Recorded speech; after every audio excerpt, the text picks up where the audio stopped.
देव भगवान की,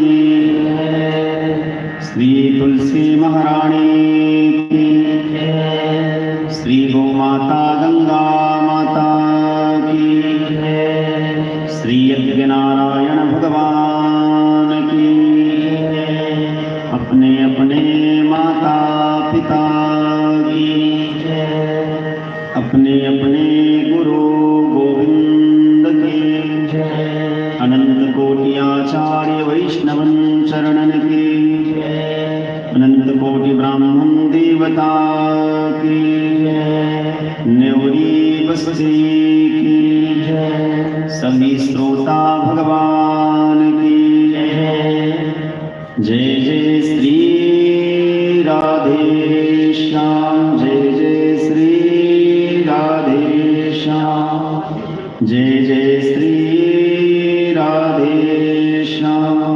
ओम नमः पार्वती पतये हर हर महादेव।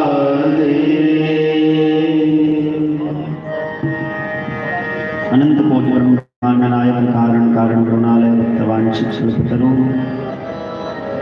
नंद नंदन श्याम सुंदर श्री राधा कृष्ण भगवान परम कृपालो परम दयालो परम भक्तवत्सल श्री सीताराम भगवान की मंगलमयी मूर्ति श्रीमद् भागवत महापुराण श्री राम कथा भागवत कथा के परम रक्षकाचार्य श्री हनुमंत लाल जी महाराज श्रीमद् भागवत महापुराण के रसिक श्रोता प्रवक्ता श्री सुखदेव भगवान श्री व्यासदेव भगवान कलिपावन अवतार श्रीमद् गोस्वामी तुलसीदास जी महाराज प्रातस्मरणीय पूज्यपाद संत श्री सद्गुरुदेव भगवान अनंत कोटि आचार्य वैष्णव चरण विचरण मंचासीन संत वृंद विद्वज्जन संगीत कथा प्रेमी कला प्रेमी भागवती गंगा के पावन तट पर उपस्थित एवं अनुपस्थिता प्रत्यक्ष एवं अप्रत्यक्ष सभी सुधी जनों को वैष्णव जनों को कथा प्रेमियों को प्रभु प्रेमियों को मैं सादर प्रणाम करता हूँ।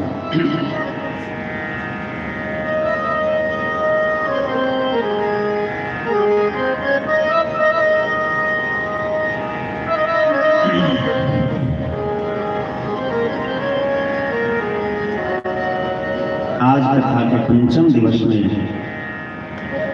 हम आप सभी भगवत कृपा से भगवान की महती कृपा करुणा से आप प्लावित होकर के पुनः एक बार भागवती गंगा के तट पर उपस्थित हुए हैं।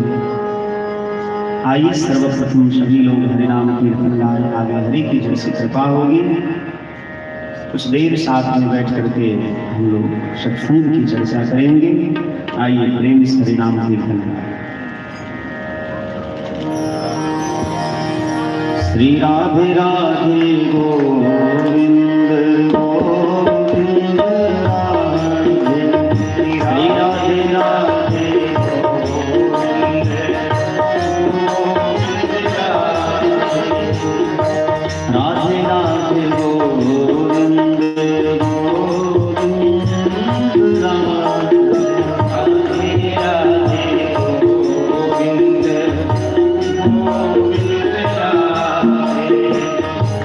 गोविंद राधे राधे गोपाल राधे,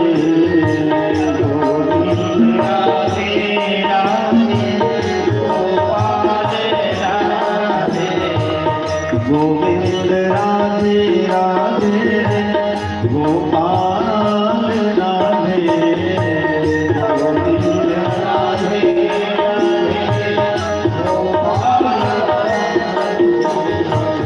गोविंद राधे गोविंद राधे गोपाल राधे, गोविंद राधे गोपाल राधे, गोविंद राधे गोपाल राधे, गोविंद राधे गोपाल राधे, राधे राधे गोविंद गोविंद राधे।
माँ गंगा के पावन तट पर विराजमान श्री सुखदेव भगवान परीक्षित को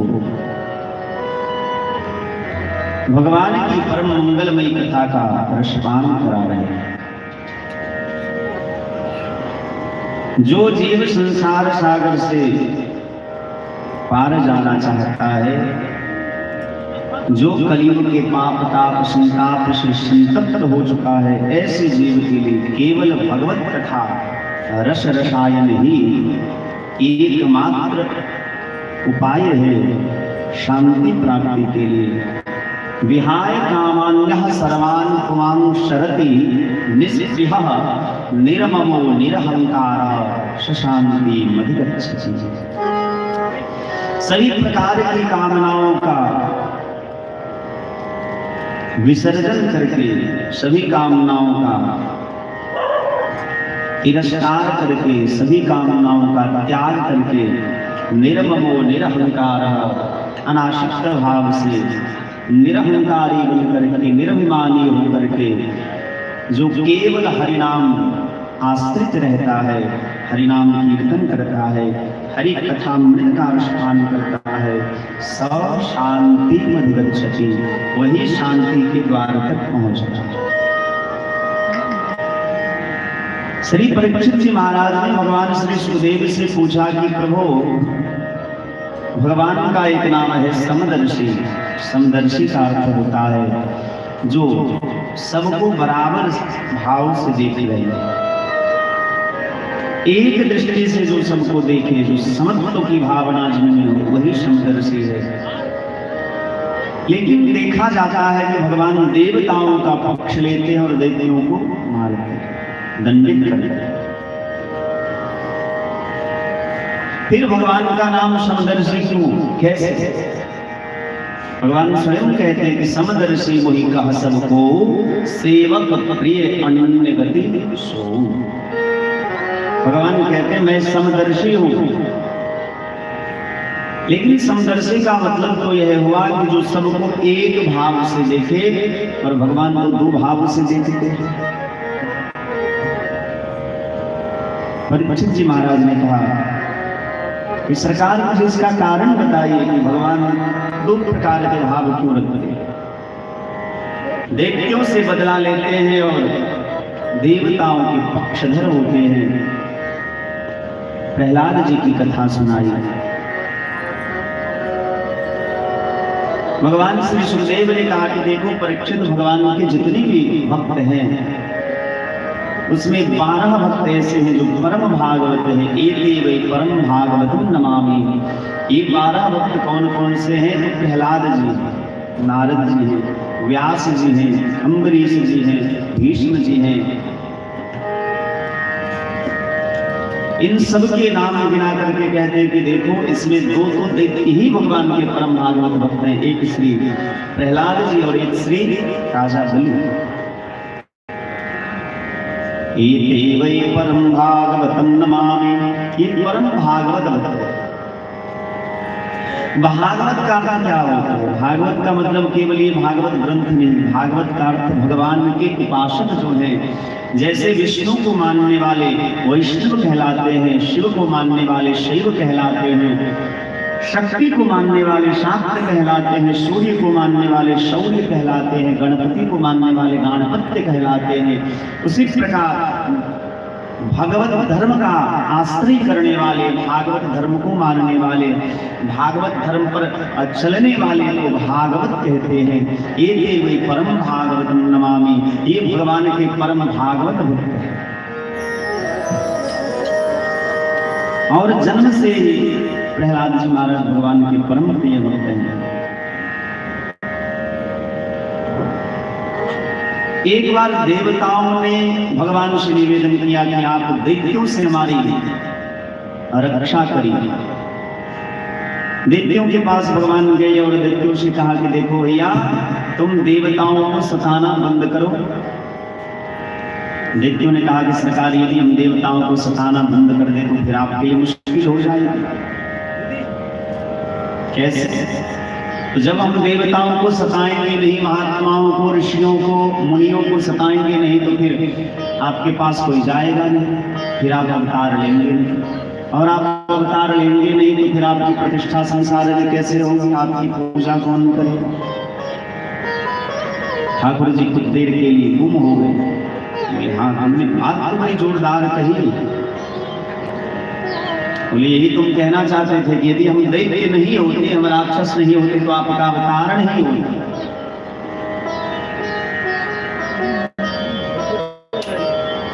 भगवान ने कहा बदले में क्या चाहते हो? दैत्यों ने कहा कि जैसे आप देवताओं का उद्धार करते हैं, ऐसे हमारा भी उद्धार कर दीजिए, यही चाहते हैं। भगवान ने कहा कि उसके लिए तो प्रेम करना होगा। हम प्रेम के बिना मिलने वाले नहीं हैं। दैत्यों ने कहा कि यदि हम प्रेम ही आपसे करें, आपका भजन कीर्तन ही करें, तो फिर दैत्य किस काम के रह गए? हम दैत्य इसलिए हैं क्योंकि आपका विरोध करते हैं, आपसे द्वेष करते हैं। अब भगवान चिंतित हो गए कि सच तो बात यही है कि जब दैत्य का अत्याचार बढ़ता है तभी भगवान अवतार लेते हैं। यदा यदा हि धर्मस्य ग्लानिर्भवति भारत अभ्युत्थानं धर्मस्य तदात्मानं सृजाम्यहम्। भगवान स्वयं श्रीमद् भगवद गीता में कहते हैं यदा यदा हि धर्मस्य ग्लानिर्भवति भारत। हे भारत, हे अर्जुन, जब धर्मों की हानि होती है, धर्म के ऊपर अत्याचार होता है, धर्मात्माओं के ऊपर अत्याचार होता है, अभ्युत्थानं धर्मस्य, अभ्युत्थानं अधर्मस्य, और अधर्म का अभ्युत्थान होता है, अधर्म बढ़ने लगता है, धर्म दबने लगता है, अधर्म बढ़ने लगता है। तदात्मानं सृजाम्यहम्, फिर मैं अवतार लेता हूं। लेकिन भगवान ने अवतार के कारण केवल साधुओं को नहीं बताया, परित्राणाय साधूनां, साधुओं की रक्षा के लिए, विनाशाय च दुष्कृतां, दुष्टों के विनाश के लिए, धर्म संस्थापनार्थाय, और धर्म की स्थापना के लिए, संभवामि युगे युगे, युग युग में मैं अवतार लेता हूँ। तो कर सकते, आपका भजन नहीं कर सकते क्योंकि हम देखते हैं राक्षस। भगवान ने कहा एक काम कर सकते हो, गाली दे सकते हो। बोले हाँ, वो तो दिन में जितना बोलिएगा उतना गाली दे।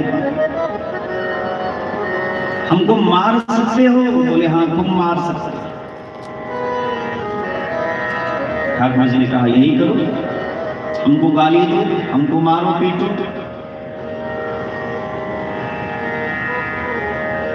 स्वामी श्री नारायण दास भक्तमाली जी का एक बड़ा सुंदर भाव,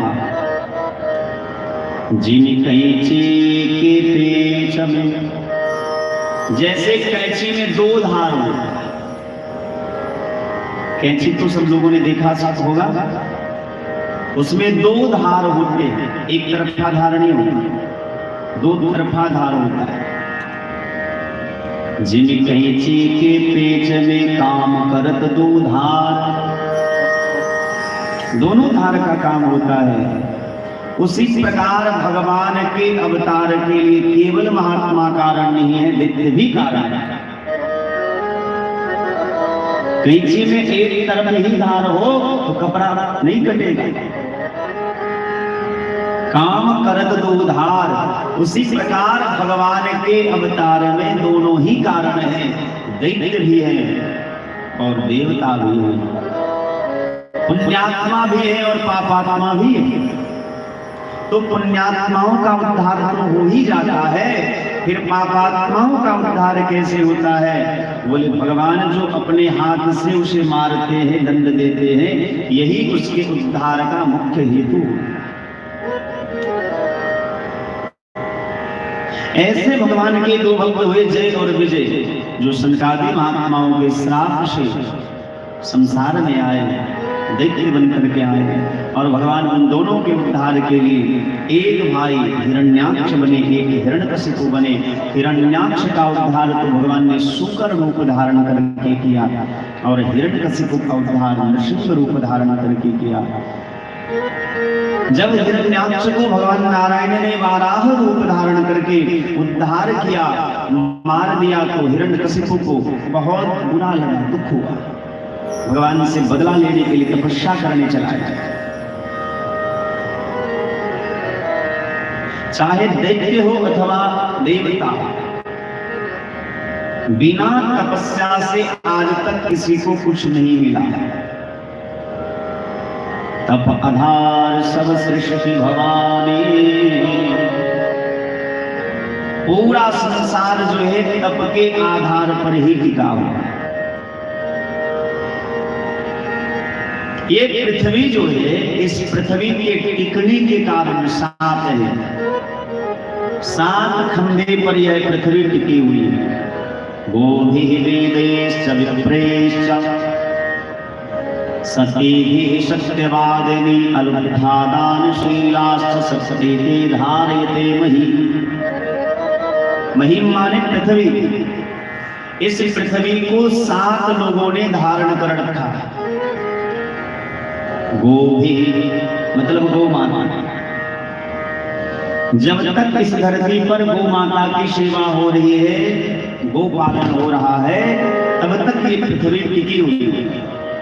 गोभी वेदैश्च विप्रेश्च, जब तक वेद का पाठ हो रहा है, वेद मंत्रों का उच्चारण हो रहा है, वेद की रक्षा हो रही है, वेद धर्म की रक्षा हो रही है, तब तक ये पृथ्वी टिकी हुई है। गोभी वेदैश्च विप्रेश्च, और ब्राह्मण जब तक है, जब तक ब्राह्मण अपने कर्म से प्रेम कर रहे हैं, तब तक ये पृथ्वी टिकी हुई है। गोभिः वेदैश्च विप्रेश्च सतीभिः सत्यवादिनी, और जब तक पतिव्रता स्त्री है, आज वट सावित्री का महोत्सव है, प्रत्येक माताएं, जितनी शर्वा माताएं हैं, अपने पति की लंबी उम्र के लिए आज पूजा करती हैं, वर वृक्ष की पूजा करती हैं। जब तक पतिव्रता स्त्री है तब तक ये पृथ्वी टिकी हुई सत्यवादी, और जब तक सत्यवादी लोग हैं, सत्य बोलने वाले हैं, तब तक ये धरती टिकी हुई है। अलुब्धा दानशीलाश्च, अलुब्धा दान का अर्थ है, महात्मा कहते हैं कि देखो आजकल क्या होता है, लोग दान तो देते हैं लेकिन दान देने के साथ साथ उसकी अपेक्षा भी रखते हैं। कई जगह आपने देखा होगा, कोई मंदिर में पंखा दान किया और उसमें पूरा खानदान का नाम लिखा देता है। 1200, 1500, 2000 रुपए का पंखा दान किया और पूरा खानदान का नाम लिखा देता है उसमें। अरे भैया, ऐसे शख्स है जिसका चोन उसका पून, जिसका चोन उसका पून, तो फिर ये पूरा खानदान का नाम लिखाने की क्या आवश्यकता है। अलुब्धा दानशीलाश्च, शीलवान व्यक्ति है, चरित्रवान व्यक्ति है, तब तक ये धरती टिकी हुई है। इस 7 चीज पर ही धरती टिकी हुई है। गोभिर्वेदैश्च विप्रेश्च सतीभिः सत्यवादिनी अलुब्धा दानशीलाश्च सप्ते धार्यते मही। तो बिना तपस्या से आज तक किसी को कुछ भी प्राप्त नहीं हुआ। तप आधार सर्वश्रेष्ठ भवानी, तप आधार सर्वश्रेष्ठ भवानी, तप आधार सर्वश्रेष्ठ भवानी, तप आधार सर्वश्रेष्ठ भवानी, तप आधार सर्वश्रेष्ठ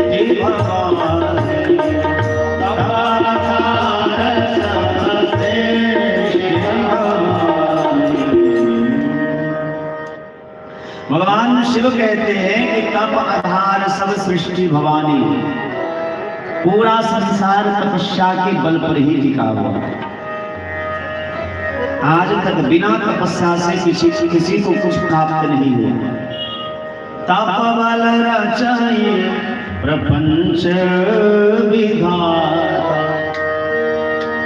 तप बल विष्णु सकल जगत्राता, तप बल रुद्र करहि संहार, तपते अगमन कछु संसार। सब कुछ तपस्या से ही प्राप्त होता है। हिरण्यकशिपु चला गया भजन करने, तपस्या का, उनकी तपस्या से ब्रह्मा जी प्रसन्न हो गए। उधर हिरण्यकशिपु गया तपस्या करने, और इंद्र को जब पता चला कि हमारे शत्रु तपस्या करने चले गए हैं, तो उनकी पत्नी का हरण कर दिया। कयादू को पकड़ के लेके जा रहा था। नारद जी की दृष्टि पड़ी। नारद जी ने कहा कि आपको देवराज इंद्रिय आपको शोभा नहीं देता, इनके पति अभी घर में नहीं है, इनके पति अभी तपस्या करने गए हैं और आपने इनका हरण कर लिया है। डांटा था। श्रेष्ठ व्यक्ति का कर्म भी श्रेष्ठ होना चाहिए। केवल पद मिलने से कोई श्रेष्ठ नहीं होता।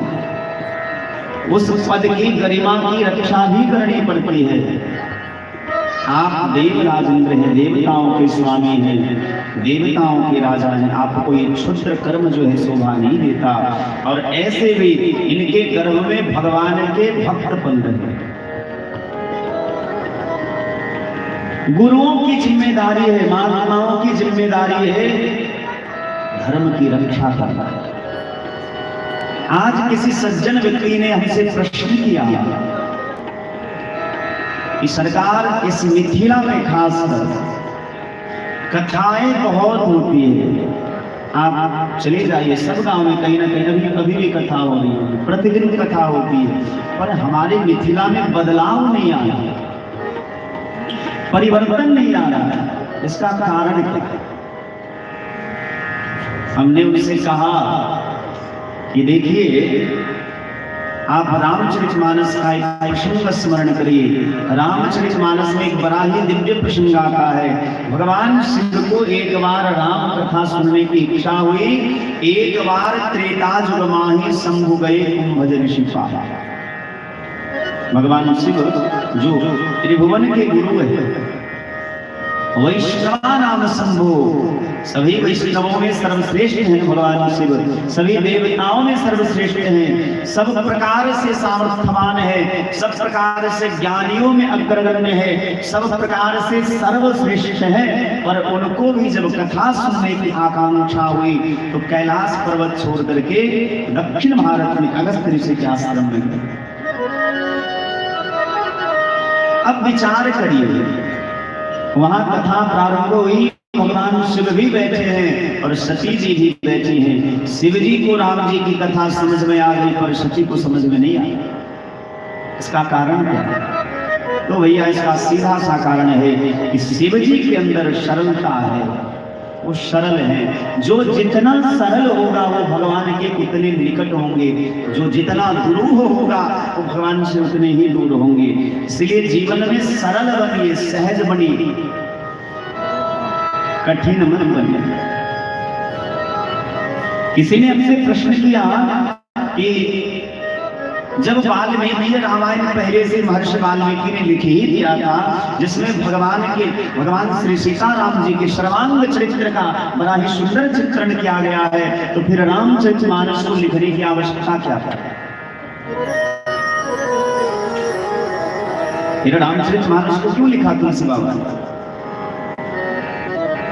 तुलसी बाबा जानते थे कि एक समय ऐसा आएगा जो संस्कृत को लोग नहीं जान पाएंगे, संस्कृत से दूर हो जाएंगे, और हमें तो राम जी को जन जन तक पहुंचाना है, राम जी की कथा को जन जन तक पहुंचाना है, उसके लिए इसको सरल करना है। कठिन मार्ग से हर कोई नहीं चल सकता, इसलिए उसको सरल करना है। और रामचरितमानस को अवधी भाषा में लिखा, और मुझे लगता है कि मूर्ख से मूर्ख व्यक्ति, मूर्ख कहने का मेरा अभिप्राय यह है कि जिनको अक्षर का एक भी अक्षर का बोध नहीं है, ऐसे व्यक्ति भी रामचरितमानस की चौपाई को सहजता से याद करेंगे। इतना सरल है। तो जीवन में आप जितने सरल बनेंगे भगवान के उतने ही निकट पहुंचेंगे। जितने कठिन बनेंगे, भैया कोई शास्त्र पुराण का अध्ययन करके वाग विलास तो कर सकता है, उसकी वाक्पटुता अच्छी हो सकती है, पर भगवान के हृदय तक हमारी वाणी पहुंचे, इसके लिए जीवन में सरल बनना होगा। सरलता ही भगवान के निकट पहुंचाते हैं। सरल बने। तो हम निवेदन कर रहे थे कि सती जी को भगवान की कथा समझ में नहीं आई। क्यों? क्योंकि उनके मन में पहले से ही पूर्वाग्रह बंध गया, पहले से ही पूर्वाग्रह मन में बंधा हुआ था कि भले ये क्या कथा कही, पर शिव के मन में ऐसा नहीं था। इसलिए शिव जी को राम जी की कथा समझ में आ गई और सती को समझ में नहीं आई। ठीक उसी प्रकार हम मिथिला वासियों का भी यही भाव है, यही दशा है कि हम जानते बहुत कम हैं, हम जानते बहुत कम हैं, जनवाने का दावा ज्यादा करते हैं। बोध है कम, बोध कराने का ज्यादा दावा करते हैं। इसीलिए इतनी कथा होने के बावजूद भी हमारे जीवन में, व्यावहारिक जीवन में, आध्यात्मिक जीवन में परिवर्तन नहीं आता। आप भागवत जी की कथा श्रवण कर रहे हैं, आपको दर्शन करना चाहिए कि जब श्री सूत जी महाराज व्यास पीठ पर आसीन हुए, वहां जितने महात्मा बैठे थे सब में सबसे कम उम्र के महात्मा श्री सूत जी महाराज, और वो भी गृहस्थ साधु, विरक्त साधु भी नहीं, लेकिन उनकी सरलता देखिए। वहीं नीचे बैठे हैं सौनकादि ऋषि, जो ऋग्वेद के परम विद्वान हैं, जिनको ऋग्वेद कंठस्थ है, फिर भी वो हाथ जोड़ करके पूछते हैं, काल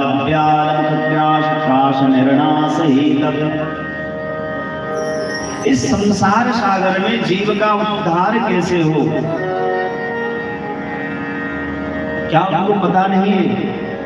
जो वेद के तत्वार्थ को जानते हैं, वेद के भावार्थ को जानते हैं, अक्षरशः वेद के मंत्र को जिन्होंने अपने जीवन में कंठस्थ कर लिया हो, क्या उनको ये पता नहीं होगा कि जीव का उद्धार कैसे हो? फिर भी इतने दैन्य भाव से पूछते हैं कि जीव का उद्धार कैसे हो? किम श्रेयः का शास्त्र सारः स्वागतार प्रयोजन। क्यों? क्योंकि कथा मृत रस स्वाद कुशल, वो कथा के रस रसिक है। भागवत कथा मृत के रस रसिक है, तो जीवन में सरल बनिए, कठिन मत बनिए। जितने सरल बनेंगे आप उतने भगवान के निकट पहुंचेंगे, जितने कठिन बनेंगे भगवान से उतने ही दूर हो जाएंगे। देवराज इंद्र को, अरे बबुआ बंद करो, ये करना हो तो पहले करना चाहिए, ठीक है? तो जब तक बंद करो,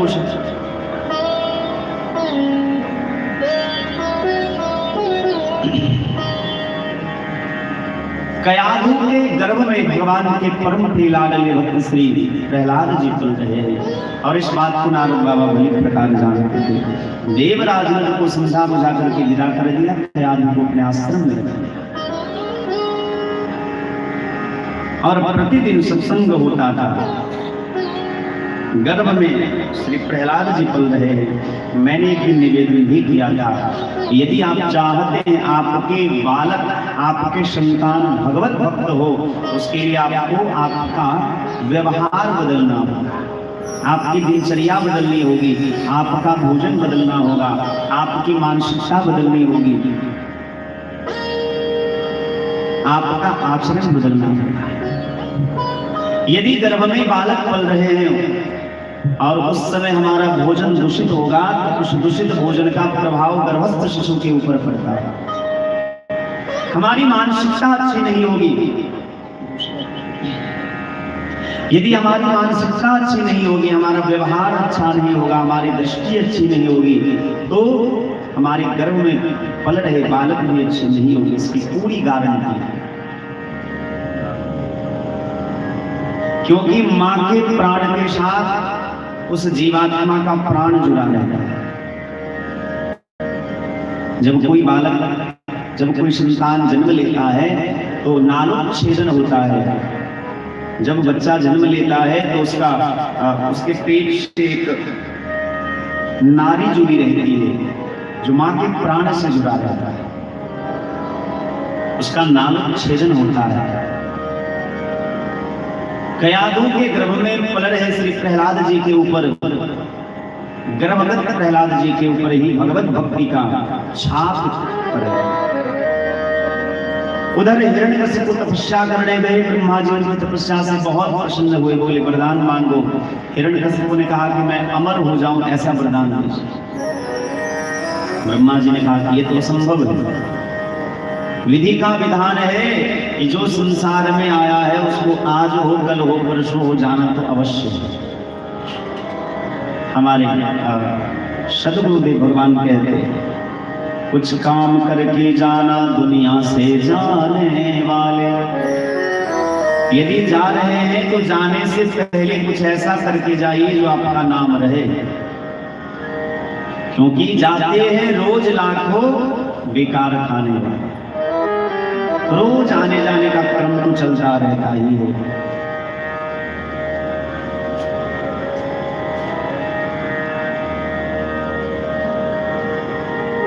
एक दिन आने का होता है, एक दिन जाने का होता है। इस बीच में कुछ ऐसा कर चलो कि तुम्हारा नाम रह जाए। क्या भरोसा है इस जिंदगी का, साथ देती नहीं है किसी का, साथ देती नहीं है किसी का। क्या भरोसा है इस जिंदगी का, क्या भरोसा है इस जिंदगी का, क्या भरोसा है इस जिंदगी का, क्या भरोसा है इस जिंदगी का। साथ देती नहीं है किसी का, साथ देती नहीं है किसी का, साथ देती नहीं है किसी का, साथ देती नहीं है किसी का। क्या भरोसा है इस जिंदगी का, क्या भरोसा है इस जिंदगी का। सांस रुक जाएगी चलते चलते, सांस रुक जाएगी चलते चलते, सांस रुक जाएगी चलते चलते, सांस रुक जाएगी चलते चलते। सम्मा बुझ जाएगी जलते जलते, सम्मा बुझ जाएगी जलते जलते, सम्मा बुझ जाएगी जलते जलते, सम्मा बुझ जाएगी जलते जलते। दम निकल जाएगा, दम निकल जाएगा, दम निकल जाएगा, दम निकल जाएगा, दम निकल जाएगा, दम निकल जाएगा। रोशनी का क्या भरोसा है इस जिंदगी का, क्या भरोसा है इस जिंदगी का, क्या भरोसा है इस जिंदगी का।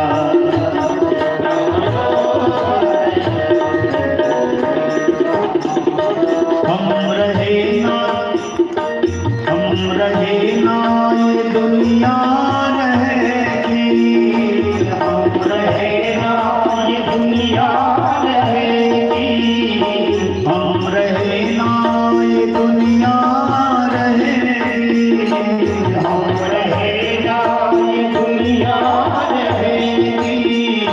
दास्तां अपनी सारी कहेगी, दास्तां अपनी सारी कहेगी, दास्तां अपनी सारी कहेगी, दास्तां अपनी सारी कहेगी।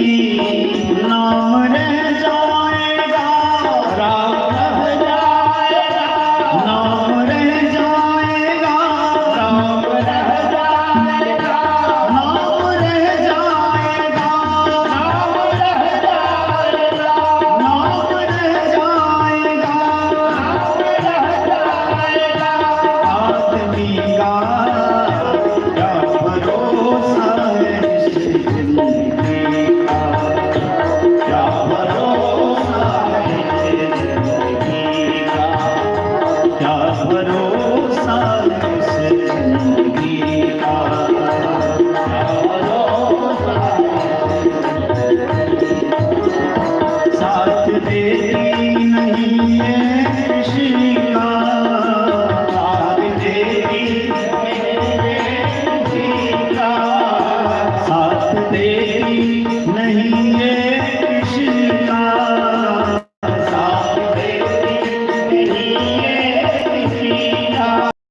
क्या भरोसा है जिंदगी का, क्या भरोसा है जिंदगी का, क्या भरोसा है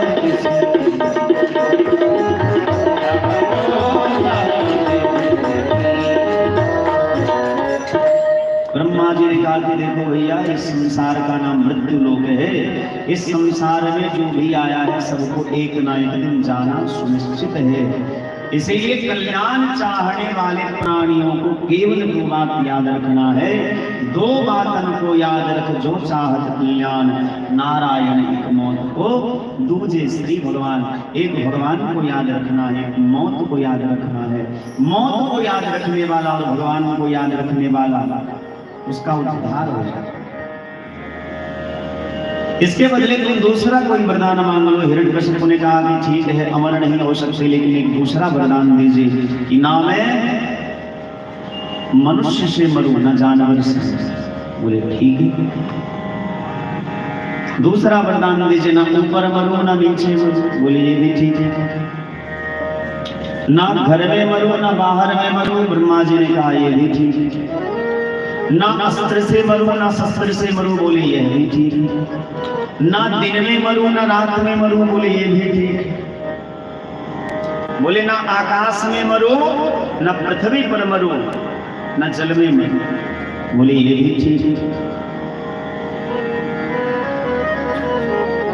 चैत्र से लेकर के फाल्गुन महीने तक किसी महीने में ना मरूं। बोले ये भी ठीक है।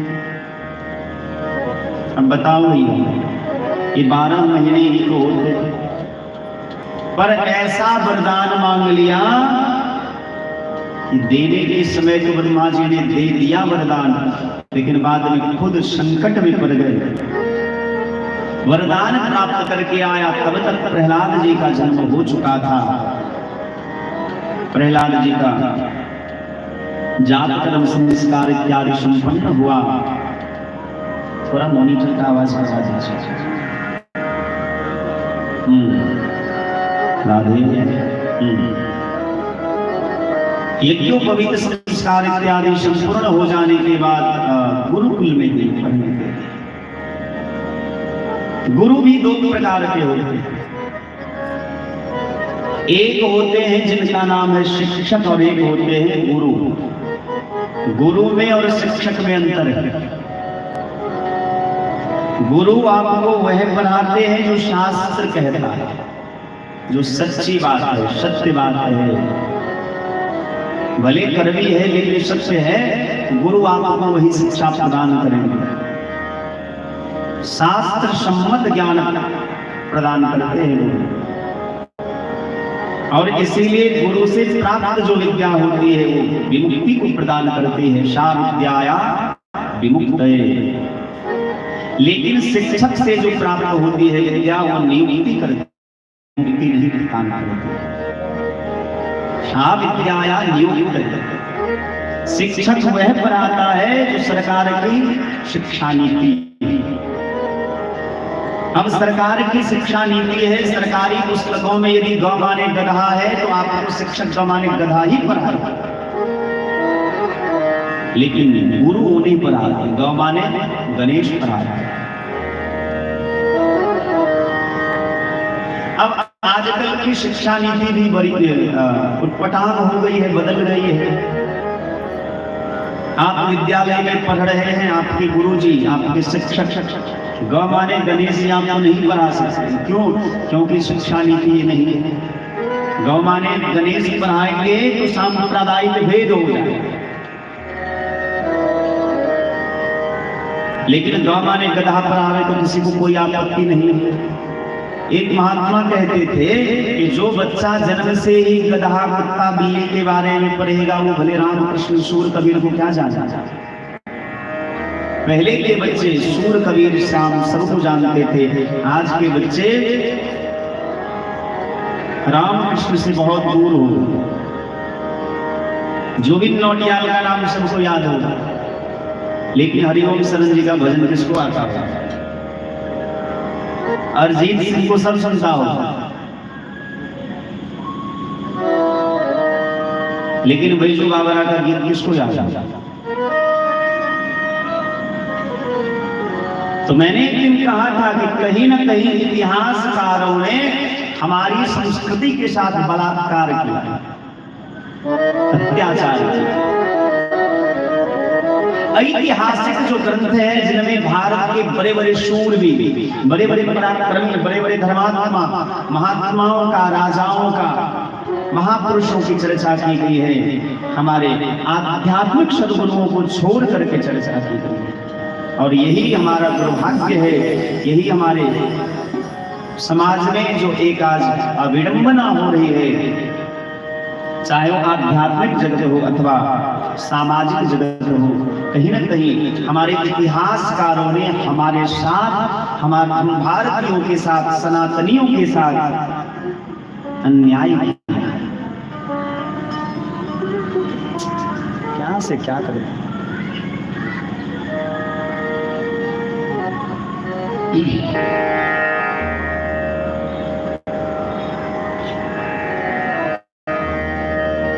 हिरण्यकशिपु ने भी एक महाविद्यालय खोल रखा था, लेकिन उस महाविद्यालय में वही पढ़ाया जाता था जो हिरण्यकशिपु चाहता था।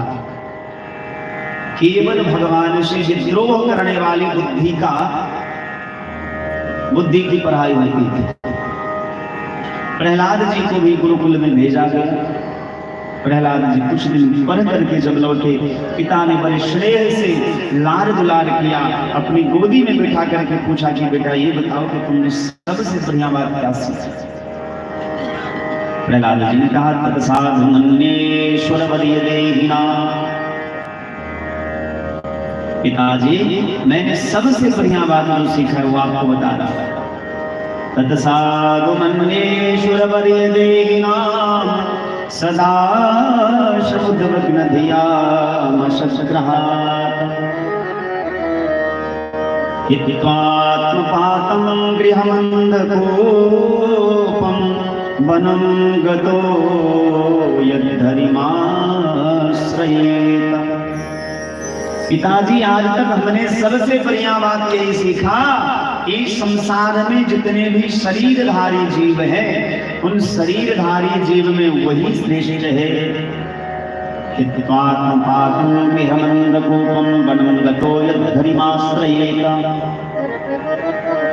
जो शादी ब्याह के चक्कर में नहीं पड़ता है, तत्साधु मन्ये, मैं उसी को साधु मानता हूँ, उसी को योग्य मानता हूँ। सुरवरीय देहिना,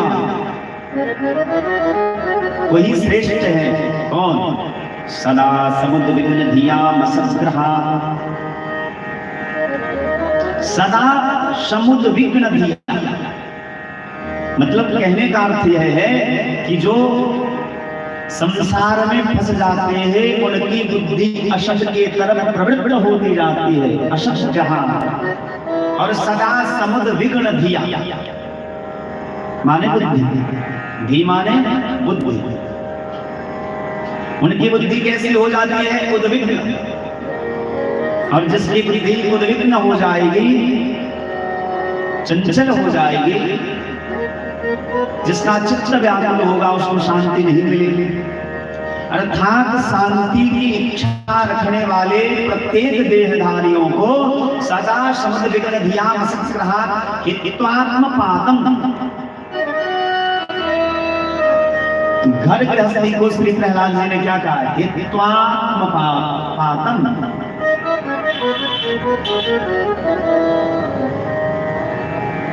अब इसका अर्थ यदि इस पंक्ति पर विचार किया जाए तो इसका अर्थ बहुत विस्तार से कहा जा सकता है। आत्माओं की हानि होती है, आत्मज्ञान से व्यक्ति दूर हो जाता है। मतलब गृहस्थाश्रम में प्रवेश करने से व्यक्ति के जीवन के जो मूल उद्देश्य है वहां से हट जाता है। क्यों? क्योंकि भगवान की माया बड़ी बलवती है, और स्त्रियां जो होती है वो काम के तरफ प्रेरित करती है। स्त्रियों का संग जो है तमुद्वारम योषिताम संगी संगम, जब विवाह करेंगे तो बाल बच्चे हों, बाल बच्चे होंगे तो आसक्तियां बढ़ेगी, जिम्मेदारियां बढ़ेगी, जीवन में व्यस्तता बढ़ेगी। फिर धीरे धीरे आपके जीवन के जो मूल उद्देश्य है, जीवन का मूल उद्देश्य है, आप पहले तो विचार करिए। तुलसी बाबा ने मानस में कहा, एहि तन कर फल विषय न भाय, एहि तन कर फल विषय न भाय, एहि तन कर फल विषय न भाय, एहि तन कर फल विषय न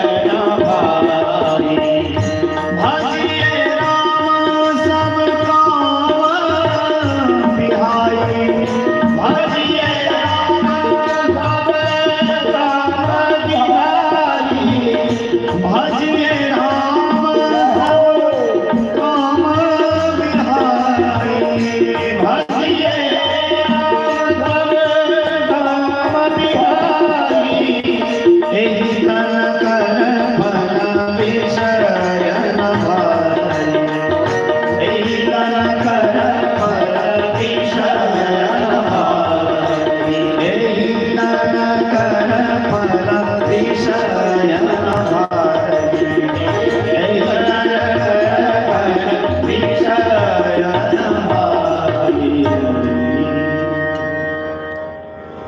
आप लोगों को यदि लग रहा होगा कि भगवान ने ये मानव तन दिया है घर गृहस्थी के लिए, तो आप अपने मन से इस शंका को हल कर सकते। सुनो भरत भावी प्रबल बिला की कहो मुनिनाथ, हानि लाभ जीवन मरणा, यश अपयश विधिहार। कई लोगों को लगता है कि हमने इतनी मेहनत करी, इतनी तपस्या की, इतना घोर परिश्रम किया कि हमको प्रतिष्ठा मिल गया। मूर्ख कहीं का, ये आपके प्रारब्ध में पहले से लिखा था। किसी को लगता है कि हमारी गलती से हमको हानि मिल गई, तो ये अज्ञानता है। ये हानि होना आपके प्रारब्ध में पहले से अंकित था। किसी को लगता है कि हमने बहुत दिन रात मेहनत किया, इसीलिए हमको बहुत नफा हो रहा है, लाभ हो रहा है, तो ये अज्ञानता है। हानि लाभ जीवन मरण, यश अपयश विधि हाथ। ये छह चीज जो है विधाता के हाथ में, और इन्हीं छहों के ऊपर विचार करके, अनुसंधान करके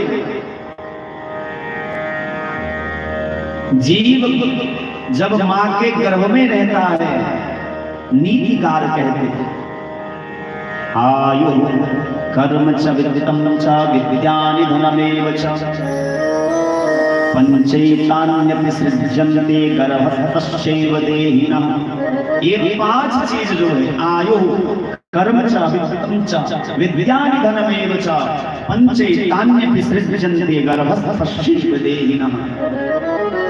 अब एक कक्षा है, बहुत सारे छात्र बैठे हैं, गुरुजी पढ़ा रहे हैं, उन्हीं छात्रों में कोई प्रथम श्रेणी को प्राप्त होता है, कोई द्वितीय श्रेणी, कोई तृतीय श्रेणी, और कोई फेल कर जाता है। गुरुजी ने पढ़ाया तो सबको बराबर, कोई प्रथम श्रेणी प्राप्त कैसे करता है? तो पूर्वार्जिता विद्या, उनके पूर्व जन्म के संस्कार अग्रे अग्रे धावती। पूर्वार्जिता विद्या पूर्वार्जितम धनम, पूर्वार्जिता पत्नी अग्रे अग्रे धावती। तो भैया जीवन में यशमान प्रतिष्ठा मिल जाए तो अभिमान मत करना, ये सब आपके भाग्य में पहले से ही लिखा था, और जितना लिखा था आप कहीं भी चले जाओगे तो आपको अवश्य ही प्राप्त होगा। अवश्यमेव भोक्तव्यम कृतं कर्म शुभाशुभम। तो इस शरीर का फल क्या है? एक तन कर फल विषय न भाई।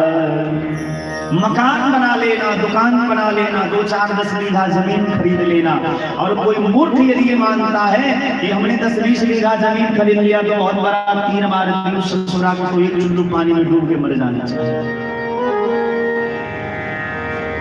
अरे 2-4-10 बीघा क्या, 2-4-10-20 लाख बीघा मालिक का नाम केवल इतिहास के पन्ने में 4 अक्षर सिमट के रह गए। फल विषय न भाई। विषय भोग कर लेना, बहुत कुछ संसारिक पदार्थों का संचय कर लेना, इस मानव तन की सार्थकता नहीं है। मानव तन की सार्थकता केवल और केवल भगवान के भजन से, बाकी कुछ भी नहीं। आपको लगता होगा कि आपके कर्म के कारण ही आपको ये सुख दुख मिलता है, तो आप ऐसे गलत फहमी में ना रहिए। आपके पूर्व जन्म में जो प्रारब्ध लिखा गया है, श्रीमद् देवी भागवत महापुराण में चर्चा आया है कि कर्म भी 3 प्रकार के होते हैं। संचित कर्म होते हैं, क्रियमान कर्म होते हैं, और प्रारब्ध कर्म होते हैं। इन तीनों कर्मों के आधार पर ही जीव को सुख अथवा दुख की प्राप्ति होती है। इसीलिए मानव तन की सार्थकता केवल भगवान के भजन से है।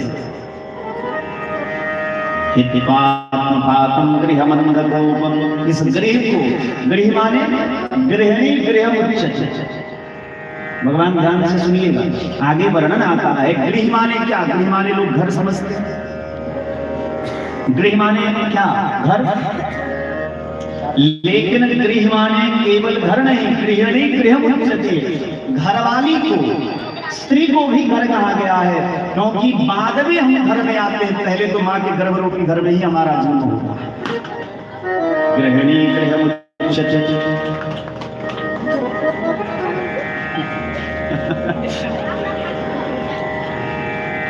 अब ये आप लोग ताली ना बजाए तो देवता लोग ऊपर से देखो बजा दे। ये अंधकुआं। प्रत्येक गृहस्थ व्यक्ति अपने बेटे को कहता है ब्याह दान करो, परिवार बसाओ, नौकरी करो, पैसा कमाओ, बाल बच्चों का पालन पोषण करो, और गधे की तरह जीवन जी करके मर जाओ। लोगों को लगता है कि हम अच्छे इंसान हैं। अरे भैया, ये गधा वाला जीवन है। गधा करता क्या? गधा जीवन भर अपने मालिक का बोझ ढोता है, और बाद में उसे मिलता है बाबा जी का ठंड, कुछ भी नहीं मिलता। कोई पारितोषिक चीज उसे नहीं मिलता है। उसी प्रकार आपको यदि लगता है कि आपने बड़ी ईमानदारी से अपनी जिम्मेदारियों को निभाया है, अपने कर्तव्य को निभाया है, तो आप इस गलत फहमी में मत रहिए। आपको इसके बदले कुछ भी नहीं मिलने वाला है। इसीलिए भगवान श्री सुखदेव कहते हैं, श्री प्रहलाद जी कहते हैं, एक बार बहुत सारे अंधे व्यक्ति जा रहे थे, लाइन लगी हुई थी। पहला अंधा क्या किया? एक कुआं में जाकर के गिर गया। अब वो बेचारा तो गिर गया, तो विचार किया कि दूसरे को हम क्यों बताएं। दूसरा गया, उसके पीछे पीछे वो भी गिर गया। अब दूसरे ने सोचा कि हम तीसरे को क्यों बता रहे भैया, हम तो गिर गए, हम तो जाएंगे सनम, तुमको भी लेके जाएंगे। हम तो डूबेंगे सनम, तुमको भी लेके डूबेंगे। तीसरा भी गिरा, चौथा भी गिरा। आते आते आते एक एक करके सारे अंधे उस कुएं में गिर गए। बाद में सबने विचार किया कि पहले वाले से सबने कहा कि भैया तुमने बताया कि आगे कुआं है, गड्ढा है। पहले वाले ने कहा कि यदि हम कह भी देते तो इससे हमारा क्या लाभ है, हम तो गिर गए थे और तुम्हारे पास आंख तो थी नहीं जो तुमको निकाल पाते हमने, तो हमने सोचा कि हम गिरे तो तुमको भी गिरा। उसी प्रकार संसार का विषय भोग करने वाला व्यक्ति भी आगे के बारे में विचार करता है कि हमारा जीवन तो गया, फिर हमारी अगली पीढ़ी जो है उसको क्यों छोड़ो, उसको भी इसी में ढकेल दो। हित्वात्मपातं गृहमण्डलरूपं वनं गतो यद्यधरिमाश्रयेत। जो वन में जाकर के भगवान हरि के आश्रित हो जाते हैं तत् साधु मन्ये, मैं उसी को साधु मानता हूं, ऐसा प्रहलाद जी का। लेकिन अब इस पर फिर से एक बार विचार करें। इसका अर्थ यह नहीं कि सब लोग घर परिवार छोड़ करके बाबा जी ही भैया सब बाबा जी बन जाएंगे तो राम जी जन्म का किसके पेट से लेंगे? जब कोई सदगृहस्थ होगा दशरथ कौशल्या जैसा तभी तो राम जी जन्म लेंगे। यदि कोई सदगृहस्थ होगा तभी तो कोई तुलसी बाबा जैसे पुत्र को जन्म देंगे, सूरदास जैसे भगवान के भक्त को जन्म देंगे। अर्थ यह है कि मानव तन प्राप्त करके जो विषय भोग रूपी अंधकुआं में गिरता है वो श्रेष्ठ नहीं है। मानव तन प्राप्त करके वनमगतो यद्गतिमाश्रयेत, वनमगतो का अर्थ यहाँ यह है कि एकांत में वास करते हुए जो भगवान का भजन करता है, हरि के आश्रित रहता है, वह श्रेष्ठ है। तत् साधु मन्ये, मैं उसको साधु मानता हूँ। और दूसरा भाव यह भी है कि वन माने वृंदावन, वनम वृंदावनम नाम प्रशस्त्यम नवकाननम। वन माने वृंदावन, और वृंदावन का अर्थ क्या? आजकल का जो वृंदावन है वो वृंदावन तो भैया बस केवल नाम का वृंदावन। वहां तो बाजार खुल गए हैं, बड़े बड़े रूम हैं, बड़े बड़े अय्यास लोग सब रहते हैं, साधु भी है, महात्मा भी है। लेकिन आजकल तीर्थ स्थल भी व्यापार का स्थान बनता जा रहा है। वृंदावन का अर्थ है जहां भगवान श्री कृष्ण निवास करते हो, जहां यमुना जी का पानी कल कल कल करके बह रहा हो, और जहां चारों तरफ तुलसी का वन हो। वनम वृंदावनम नाम प्रशस्त्यम नवकाननम वीक्षसेदुत्तमा प्रीतिर्राम माधवयोर्नृप। रामावतार में जब राम जी मिथिला में आए हैं तो राम जी को और श्री लखनलाल जी को बड़ी प्रसन्नता हुई है। और कृष्णावतार में जब भगवान गोकुल से वृंदावन जाते हैं तो वनम वृंदावनम नाम प्रशस्त्यम नवकाननम वीक्षसेदुत्तमा प्रीतिर्राम माधवयोर्नृप। राजन उनको बड़ा अच्छा लगा। चलिए हम लोग थोड़ा वृंदावन का स्मरण कर लेते हैं। वृंदावन जाने को जी चाहता है, वृंदावन जाने को जी चाहता है, वृंदावन जाने को जी चाहता है, वृंदावन जाने को जी चाहता है, राधे राधे गाने को जी चाहता है, राधे राधे गाने को जी चाहता है। वृंदावन में बाके बिहारी, वृंदावन में बाके बिहारी, वृंदावन में बाके बिहारी, वृंदावन में बाके बिहारी, बाके बिहारी मेरी राधा जी प्यारी, बाके बिहारी मेरी राधा जी प्यारी, बाके बिहारी संग राधा जी प्यारी, बाके बिहारी संग राधा जी प्यारी। उनको निहारने को जी चाहता है, उनको निहारने को जी चाहता है, वृंदावन जाने को जी चाहता है, वृंदावन जाने को जी चाहता है। वृंदावन में यमुना महारानी, वृंदावन में यमुना महारानी, वृंदावन में यमुना महारानी, वृंदावन में यमुना महारानी, यमुना महारानी श्री कृष्ण की पटरानी, यमुना महारानी श्री कृष्ण की पटरानी, यमुना महारानी श्री कृष्ण की दीवानी, यमुना महारानी श्री कृष्ण की दीवानी। होता लगाने को जी चाहता है, होता लगाने को जी चाहता है, वृंदावन जाने को जी चाहता है, वृंदावन जाने को जी चाहता है,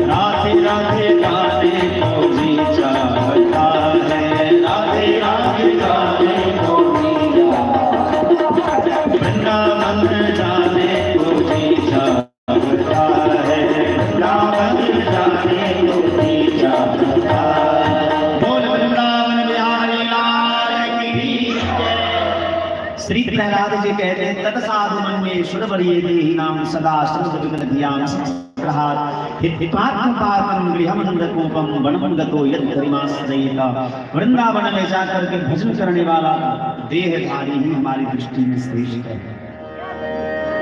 बहुत डांटा गुरु पुत्रों को शंड और अमृत जी को बुला करके डांटा, मूर्ख पैसा हम तुमको देते हैं और इसे सिखाते क्या? मेरे दुश्मन के बारे में बताते हुए हरि हमारा सबसे बड़ा दुश्मन है। हिरण्यकशिपु ऐसा है। चंद और अमृत जी ने कहा कि सरकार क्षमा करिएगा, लेकिन हमको इनको ऐसा नहीं सिखाया। कुछ दिन पुनः गुरुकुल में रहे और जब अब पुनः लौटते तो श्री प्रहलाद जी से हिरण्यकशिपु ने पूछा, बेटा अब की बार तुमने कौन सी सुंदर बातें सीखी? प्रहलाद जी ने कहा कि पिताजी इस बार एक नहीं, दो नहीं, तीन नहीं, हमने 9 प्रकार की सुंदर बातें सीखी। श्रवणम कीर्तनम विष्णु, स्मरणं पादसेवनं, अर्चनं वंदनं दास्यं, सख्यमात्मनिवेदनं। हमने 9 प्रकार की सुंदर बातें सीखी है। पहला श्रवण। श्रवण माने क्या? सुनना। क्या सुनना? जिन हरि कथा सुने नहीं कहा, जिन हरि कथा सुने नहीं कहा, जिन हरि कथा सुनी नहीं गाना, हरि कथा सुनी नहीं गाना, श्रवण रंग भवन समाना, श्रवण रंग भवन समाना। मतलब ये कान जो भगवान ने दिए हैं, कान हरि कथा सुनने के लिए लिया। तो श्रवण माने श्रवण दास नहीं भैया, श्रवण माने सुनना। श्रवण माने सुनना। सुनना क्या? जीना हरि कथा सुनी नहीं काना। भगवान की कथा सुनना ये भगवान की पहली बात है। श्रवणम कीर्तनम। कीर्तन, कीर्तन किसको कहते हैं? भगवान के कीर्ति का, भगवान के चरित्र का, भगवान के लीलाओं का गुणगान करना, उसको कीर्तन कहते हैं। कीर्तन में और संकीर्तन में अंतर है। कीर्तन अकेले भी हो सकता है पर संकीर्तन अकेले नहीं हो सकता। उसमें तो तबला चाहिए, हारमोनियम चाहिए, पीछे से गाने वाले चाहिए।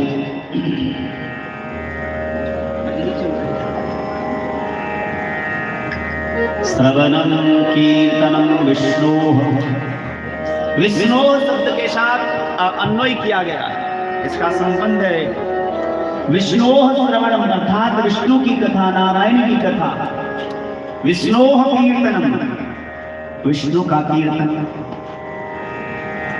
और विष्णु कहते किसको? वे वेष्टि व्यापनोति, मतलब संपूर्ण संसार में जो व्याप्त है वही विष्णु है। सर्वम खल्वमिदं ब्रह्मा। आज चर्चा हो रही थी, जब तो वैष्णव आते हैं, बैठते हैं तो बड़ा सुंदर संवाद होता है। हम लोगों को वैष्णव को सुनाने में जितना आनंद आता है, फालतू को सुनाने में इतना आनंद नहीं आता है जितना फालतू को सुनाने में आनंद आता है। मतलब जिनके गले में तुलसी की माला है और जो कुंड तिलक है वो तो राम जी के पालतू में, और जिनका नहीं है वो फालतू है। तो एक बहुत बड़े विद्वान थे, वो कहते थे सर्वम विष्णुमयम जगत सर्वम खल्वमिदं ब्रह्म। मतलब संपूर्ण संसार में जितने भी जीव हैं सब में एक ही ब्रह्म है। 100 घरों में पानी भरा हुआ है, सूर्य का प्रकाश जो पड़ता है तो प्रत्येक घर में उनका प्रतिबिंब बनता है, और सूर्य तो एक ही है। वही सूर्य आकाश में है, वही सूर्य इस घरा में है, वही सूर्य का प्रकाश पूरे संसार में फैला है। पर पात्र के भेद होने से सूर्य अलग अलग प्रतिबिंबित होता है। उसी प्रकार भगवान के ही अनेक रूप हैं, अनेक रूपों में भगवान अनेक रूपों में विभक्त होते हुए दिखाई देते, पर वस्तुतः भगवान एक ही है। सब जीव में एक ही ब्रह्म है। तो क्या हुआ, एक महात्मा जी कथा कह रहे थे, एक पागल हाथी आया। बाबा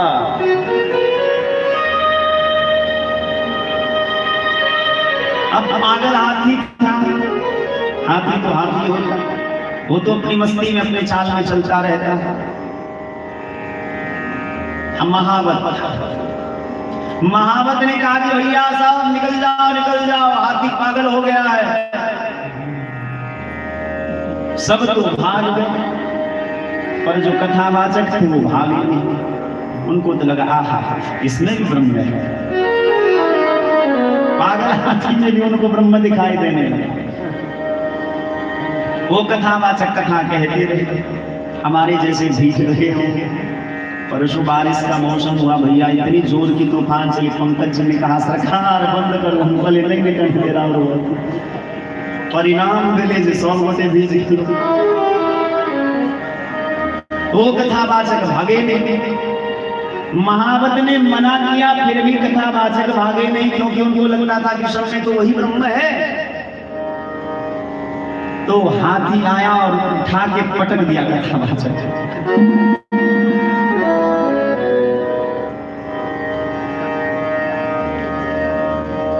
तो किसी दूसरे महात्मा से जाकर उस कथावाचक ने पूछा कि बताओ, हम तो ब्रह्म देखते हैं संसार में, फिर हमको हाथी ने पटक कर दिया। तो महात्मा ने बड़ा सुंदर जवाब दिया कि देखो भैया, ब्रह्म ने ब्रह्म की बात नहीं मानी तो ब्रह्म ने ब्रह्म को पटक दिया। भगवान ब्रह्म ने ब्रह्म की बात नहीं मानी तो ब्रह्म ने ब्रह्म को पटक दिया। क्या मतलब क्या हुआ? वो कहते तो थे कि सब में सर्वम खल्लो विदम ब्रह्म, वेदांत का वाक्य है सर्वम खल्लो विदम ब्रह्म, मतलब संसार चराचर संसार में सब जगह एक ही ब्रह्म है। तो ब्रह्म ने ब्रह्म की बात को नहीं मानी, मतलब महावत में भी तो ब्रह्म था। महावत के अंदर ब्रह्म बैठ करके व्यास रूप के अंदर के ब्रह्म को कहा कि भैया हाथी पागल हो गया, हट जा। तो ब्रह्म ने ब्रह्म की बात को नहीं माना, हाथी के अंदर जो ब्रह्म था उस ब्रह्म ने इस ब्रह्म को उठा के पटक दिया।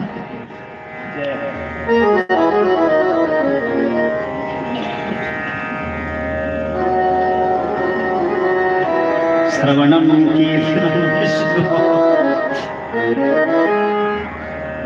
स्मरणम पादसेवनम, भगवान का स्मरण करना, भगवान के चरणों की सेवा करना।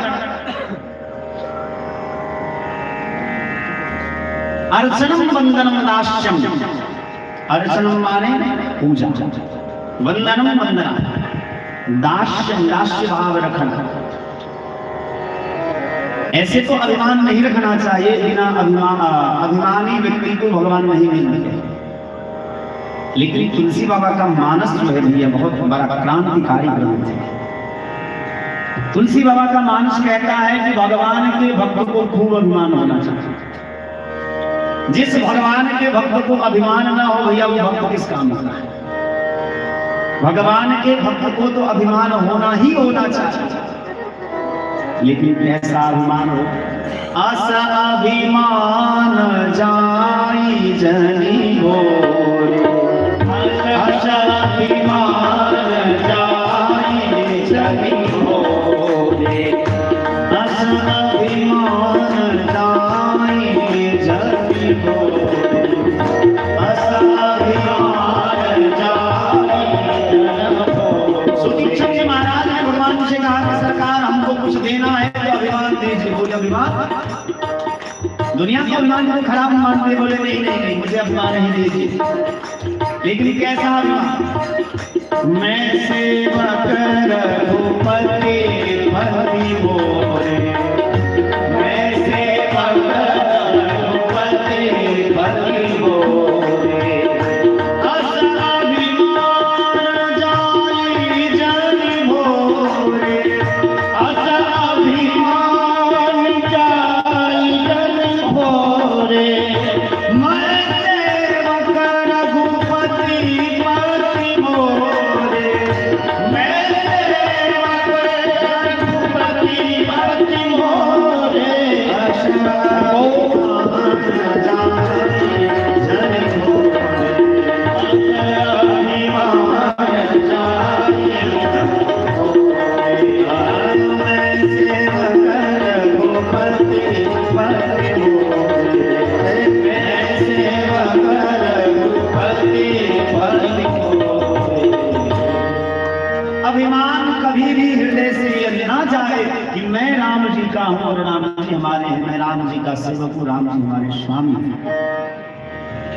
अर्चनम वंदनम नाश्यम सत्यमात्म निवेदनम, आत्मनिवेदन भगवान के प्राप्ति के 4 साधन हैं इस दुनिया में।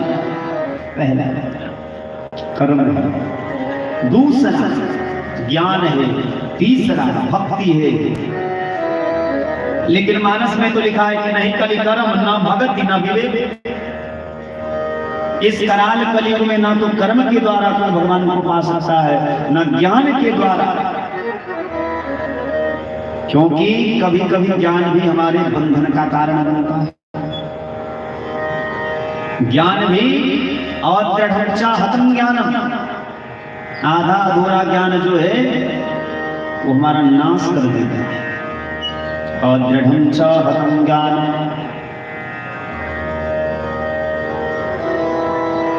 हमारे एक पंडित जी थे, वो कहते थे दृश्यंते क्या क्या था बाबा?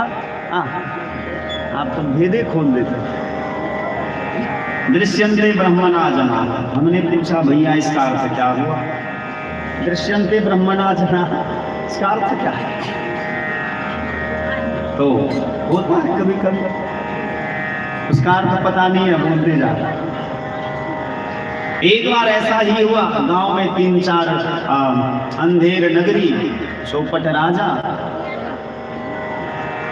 चके सिर भाजी चके सिर खाजा। एक गांव का 3 व्यक्ति, रईस बाप का बेटा गया मुंबई। भैया मुंबई नगरी जो गए हैं उनको पता होगा, वहां के लोग हमको लगता है जीते जाते राक्षस होते, न दिन सोता है न रात सोता है। भैया ये भी कोई जीवन है? अब बुरा मत मानिएगा, हम किसी खास व्यक्ति को नहीं कह रहे, हम तो रात को भी देखे दिन को भी देखे, महाराज चलता ही रहता है ऐसे दिन रात। आप 1 महीना रहिएगा, किसी के पास 1 मिनट का समय नहीं मिलेगा कि आपके पास बैठ के कोई आपसे बात करे। खाते भी हैं भगवान, चलते फिरते, सोते भी हैं चलते फिरते, डोल डाल भी करते चलते फिरते, सब कुछ चलते फिरते होता है। वहां बैठ करके किसी को बात करने की फुर्सत नहीं है, सब चलता रहता। तो रईस बाप का 3 बेटा गया मुंबई, जो माल वाल लेके गया था सब इधर उधर में खर्चा हो गया। अब कुछ नए लोग होते जिनको अंग्रेजी सीखने का बड़ा भूत सवाल रहता है, तो और कुछ कोई सीखे ना सीखे, hi hello yes no thank you most welcome so much, ये सब 2-4 शब्द ऐसे हैं, कॉमन शब्द हैं जो सीख ही लेते हैं। तो वो बेचारा 2-4 महीने मुंबई में रहा, वो सीखा। उस 3 व्यक्ति में से एक व्यक्ति ने सीखा यस, इसका मतलब होता है हाँ। एक ने सीखा आई एम, और तीसरे ने सीखा थ्री। वो तीनों एक शब्द सीख करके आया। गांव में जो भी पूछता था, अरे आ गए यश, फिर वो बोलता था आयन, तीसरा बोलता था फिर। लेकिन आयन का मतलब क्या होता है, यश का मतलब क्या होता है, थ्री का मतलब क्या होता है, पता ही नहीं। अब गांव में उसकी बड़ी प्रतिष्ठा होने लगी, क्योंकि उस गांव में कोई पढ़ा लिखा तो था नहीं। भैया बीमार हो, यस। तबीयत ठीक हुआ, यस। सब में यस। तो एक बार उस गांव में चोरी हुई। रात के समय में किसी के घर में चोरी हुई, लोगों ने हल्ला किया, चोर तो भाग गया, सिपाही दौड़ करके आया। तो गांव में सारे लोग पंक्ति में खड़े हो गए, सिपाही ने कहा सब लाइन में खड़े हो, सब लाइन में खड़े हो गए। उस तीनों को आगे किया। वो तीनों बेचारा बहुत शरीफ, क्या मुंबई से आए, क्या प्रतिष्ठा मिली है। दो शब्द हमने क्या सीख लिया, हमारी तो बड़ी प्रतिष्ठा हो रही है। तो सिपाही ने पूछा, आप में से किसी ने चोरी होते हुए देखा है? तो पहले ने कहा यस। अच्छा, साइड पहुंच गई, उसको साइड में खड़ा, वो बेचारा खुश, मतलब हमको छांट करके हमको भी सिपाही में भर्ती करेंगे, अलग से मान सम्मान होगा। इसे फिर सिपाही ने पूछा, वहां कौन कौन? तो आए, मैं भी था वहां। उसको आप भी साइड आए।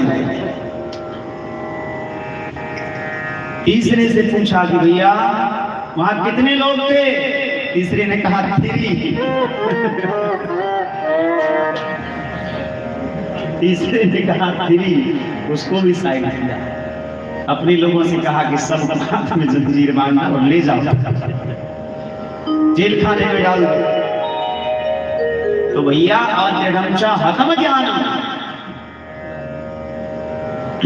कुछ बच्चे होते हैं भास्करं च प्रणम्यादौ शंकरं च गजाननं करोमि बालबोधाय शशुबुद्धं विस्तरं। याद तो कर लिए पर अर्थ ही नहीं पता। ओम भूर्भुवस्सुः तत्सवितुर्वरेण्यं भर्गो देवस्य धीमहि धियो यो नः प्रचोदयात्। मंत्र तो याद है लेकिन अर्थ ही नहीं पता। तो बिना अर्थ का कोई भी मंत्र फलीभूत नहीं होता है। आजकल वेद पाठ तो खूब होता है पर लोगों का उद्धार नहीं होता है, क्योंकि पंडित जी को खुद ही नहीं पता है वेद के मंत्रों का। वेद मंत्र का अर्थ यदि पता नहीं है तो फिर उद्धार कैसे होगा?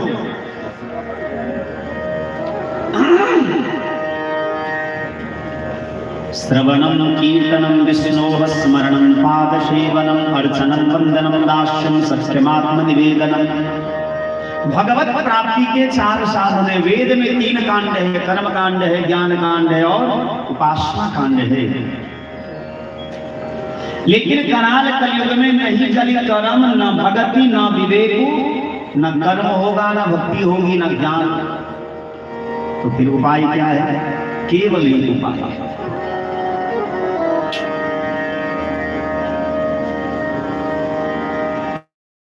एक उपाय है कि आप जैसे हैं वैसे भगवान के सामने जाइए और ऐसे हाथ उठा करके कह दीजिए, सरकार मैं आपका हूँ, जैसा भी हूँ, अच्छा हूँ या बुरा हूँ, जैसा भी हूँ आपका हूँ। भगवान कहते यही काम, इसको कहते शरणागति, आत्मसमर्पण, आत्मनिवेदन।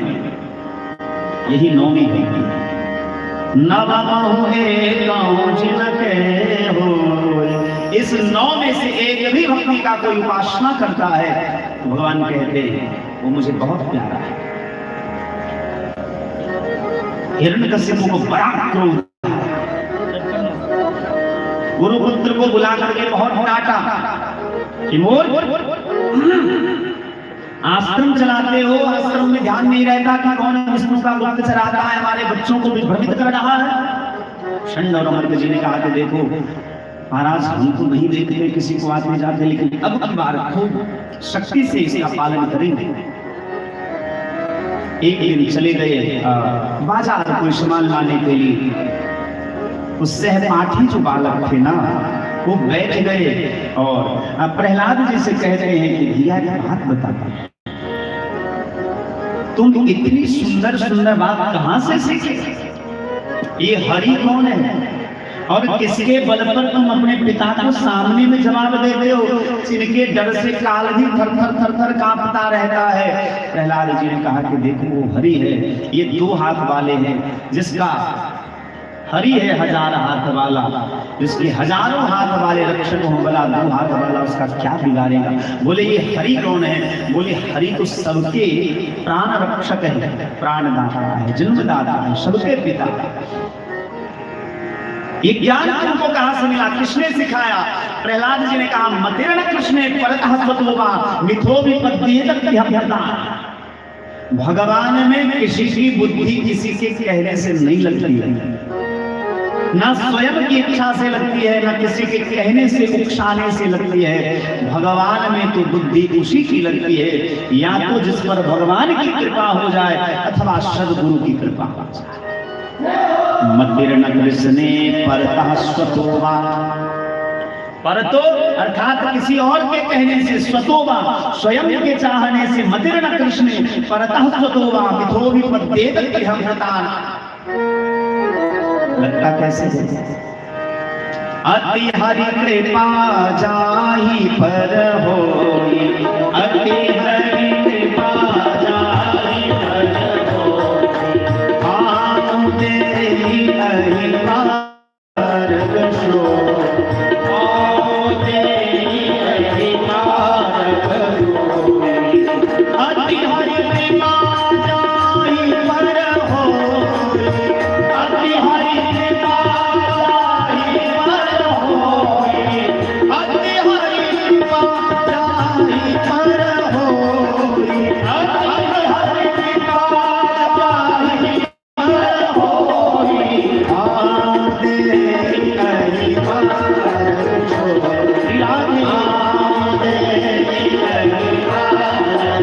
आते अहिपार गशो, आते अहिपार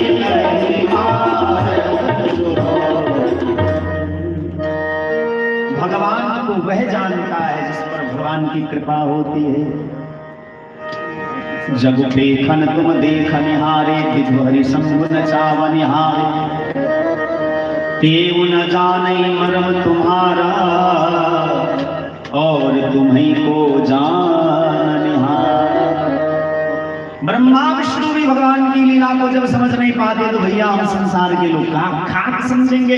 भगवान को वही जानता है, भगवान की लीला को वही जानता है। सोई जाने जे देहु जनाई, जानत तुम ही हो जाए।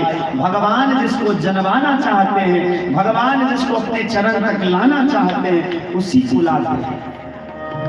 अब यहाँ प्रश्न उठता है कि भगवान किसको जनवाना चाहते हैं, भगवान किसको लाना चाहते हैं? तो यहां ये विचार करने में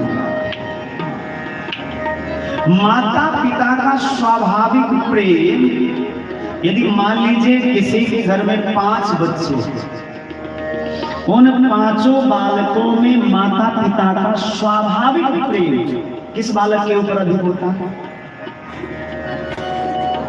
जो दीनहीन होता है, जो लाचार होता है, जिसका कोई देखने वाला नहीं होता है, उसके ऊपर माता पिता का विशेष कृपा होता है। उसी प्रकार इस संसार में जो दीन है, जो हीन है, जो अनाथ है, जिसका कोई नहीं है, असहाय है, लाचार है, भगवान उसके हैं। और जो सनाथ है, जिसके पास आत्मबल है, जिसके पास बाहुबल है, एक बड़ी सुंदर पंक्ति है, हारे को हरि। भगवान उसके होते हैं जो दीन है। गिरा अर्थ जल बीच सम, कहियत भिन्न न भीन, बंदो सीताराम पद, जिन्हीं परम प्रिय खिन्न। जो गरीब है, लाचार है, अनाथ है, भगवान उसको अपना जानते हैं। जिसके पास बाहुबल है, यशमान प्रतिष्ठा है, ज्ञान है, वैभव है, ऐश्वर्य है, भगवान कहते चल बेटा तू अपना काम खुद ही चल। लेकिन जिसका कोई नहीं है, भगवान उसको कहते हैं, प्यार से अपनी गोदी में बिठाते हैं, कुछ सहारते हैं, लाड़ते हैं, दुलारते हैं। तो आप यदि जीवन में आप अपने आप को दैन्य मानते हैं, अनाथ मानते हैं, तो भगवान आपको भी अपनाएंगे। जिन्हीं परम प्रिय खिन्न, भगवान को खिन्न व्यक्ति बड़ा प्यारा है। मतिर्न कृष्णे परतः स्वतोवा मिथो विपद्येत गृहभृतान्। बालकों को समझाया प्रहलाद जी, अपने उम्र से ज्यादा के लोग हो तो वहां कुछ पूछने में थोड़ी दिक्कत होती है, अच्छा नहीं लगता है। लेकिन यदि कोई सहपाठी विद्वान व्यक्ति मिल जाए जो हमारे उम्र से मिलते जुलते हैं, उनसे लोग खुल करके बात करते। आज बहुत दिनों के बाद बालकों के मन में जो इच्छा थी कि प्रहलाद जी से कभी बात करेंगे, कि जब तुम्हारे पिताजी तुमको इतना डांटते हैं, मारते हैं, फटकारते हैं, तो वो कौन है जो तुम्हारी रक्षा करता है, किसके बल पर इतना कूदते हैं? आज प्रहलाद जी से पूछ ही प्रहलाद जी ने कहा कि देखो, पहले तो ये विचार करो कि मानव जीवन है कितने दिन का। सतंजीवे शरदः 100 वर्ष की आयु। इन 100 वर्ष की आयु में अब आप गणित करिए, हिसाब लगाइए। 12 घंटे की रात होती है, 12 घंटे का दिन होता है, तो आधी उम्र तो आपको सोने में चली, बची आधी उम्र। 5 से 10 वर्ष तक का जीवन जो है वो तो खेल में चला। विवाह जो हुआ तो विवाह के बाद श्रीमती जी के सारे प्रणाम में बाल बच्चे हुए। अब उसका भरण पोषण कैसे होगा, तो इसके लिए देश विदेश भटकते रहे, विचार करते रहे कि पहले बाल बच्चों को पढ़ा लिखा दो, फिर घर बना लूंगा, फिर गाड़ी खरीद लूंगा, फिर थोड़ा जमीन खरीद लूंगा, कुछ बैंक बैलेंस हो जाएगा, बाद में फिर भगवान का भजन करूंगा। सो धीरे धीरे धीरे धीरे उम्र बढ़ती गई, बाल पकते गए। सबको याद होगा कि हमारा जन्म का दिन क्या है, तारीख क्या है, बर्थडे कब मनाते हैं, शादी की सालगिरह कब आती है, लेकिन किसी को ये याद नहीं होगा कि हमारे बाल कब हो गए, बूढ़े कब हो गए। किसी को ये पता नहीं कि हम बूढ़े कब हो गए। धीरे धीरे हमारी उम्र बीतती गई। एक महात्मा का बड़ा सुंदर पंक्ति है कि जन्म तेरा बातों ही बीत गयो, अरे तूने कबहू न कृष्ण कहो। 5 वर्ष का भोला भाला, और क्या है 5 वर्ष का भोला भाला, अब तो 20 भयो, मकर 25 माया कारण देश विदेश गयो, रे तूने कबहू न कृष्ण कहो। माया जोड़ी तूने लाख करोड़ी, अब हम तृप्त भयो। कितना भी कोई कमा ले, तृप्ति नहीं आती। तो धीरे धीरे हमारा ये अनमोल जीवन जो है कब बीत जाता है, कैसे बीत जाता है, हमको पता ही नहीं चलता। पहले तो आधा 50 वर्ष जो है सोने में चला गया, बचा 50 वर्ष, 10 वर्ष उसमें से निकाल दीजिए जो खेलने में चला गया, बचा 40 वर्ष।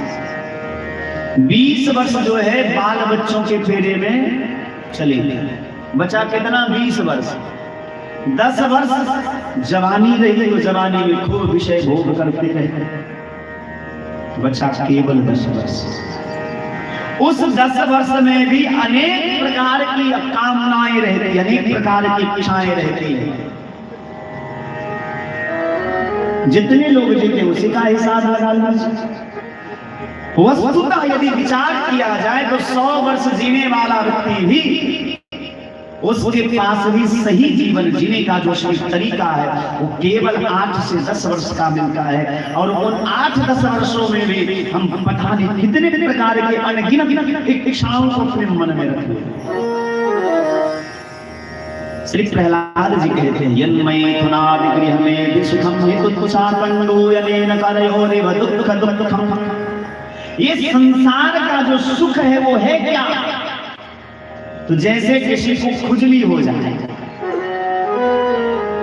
तो खुजली होती है तो नोचने का मन करता है, खुजलाने का मन करता है, और जैसे लोग उसको खुजलाते हैं तो बड़ा आनंद आता है। खुजलाते समय तो बड़ा आनंद आता है, लेकिन बाद में वो दुखदायक होता है। उसी प्रकार यन्मयि थुनादि गृह में सुखम हेतुच्छम कंडूयनेन करयोरिव दुःख दुःखम।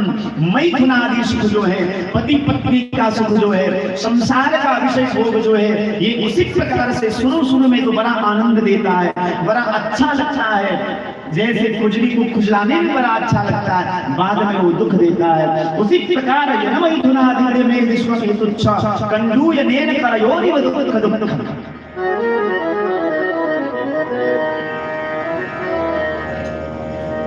अच्छा, तो विधि क्या?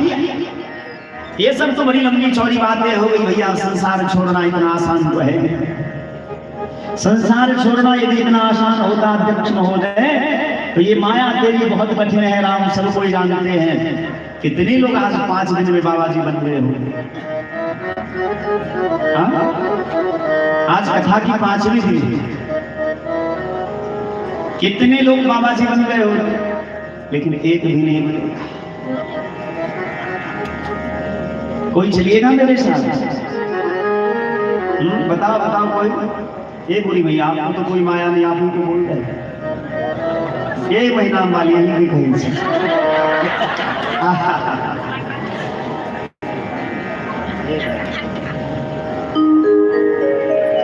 यही भगवान की माया है। ये माया तेरी बहुत कठिन है राम। रक्त मांस हड्डी के ढेर पर बढ़ा हुआ है चांद, हर कोई जानता, लेकिन फिर भी आसक्ति नहीं रहती है मन से। ये माया तेरी बहुत कठिन है राम, ये माया तेरी बहुत कठिन है।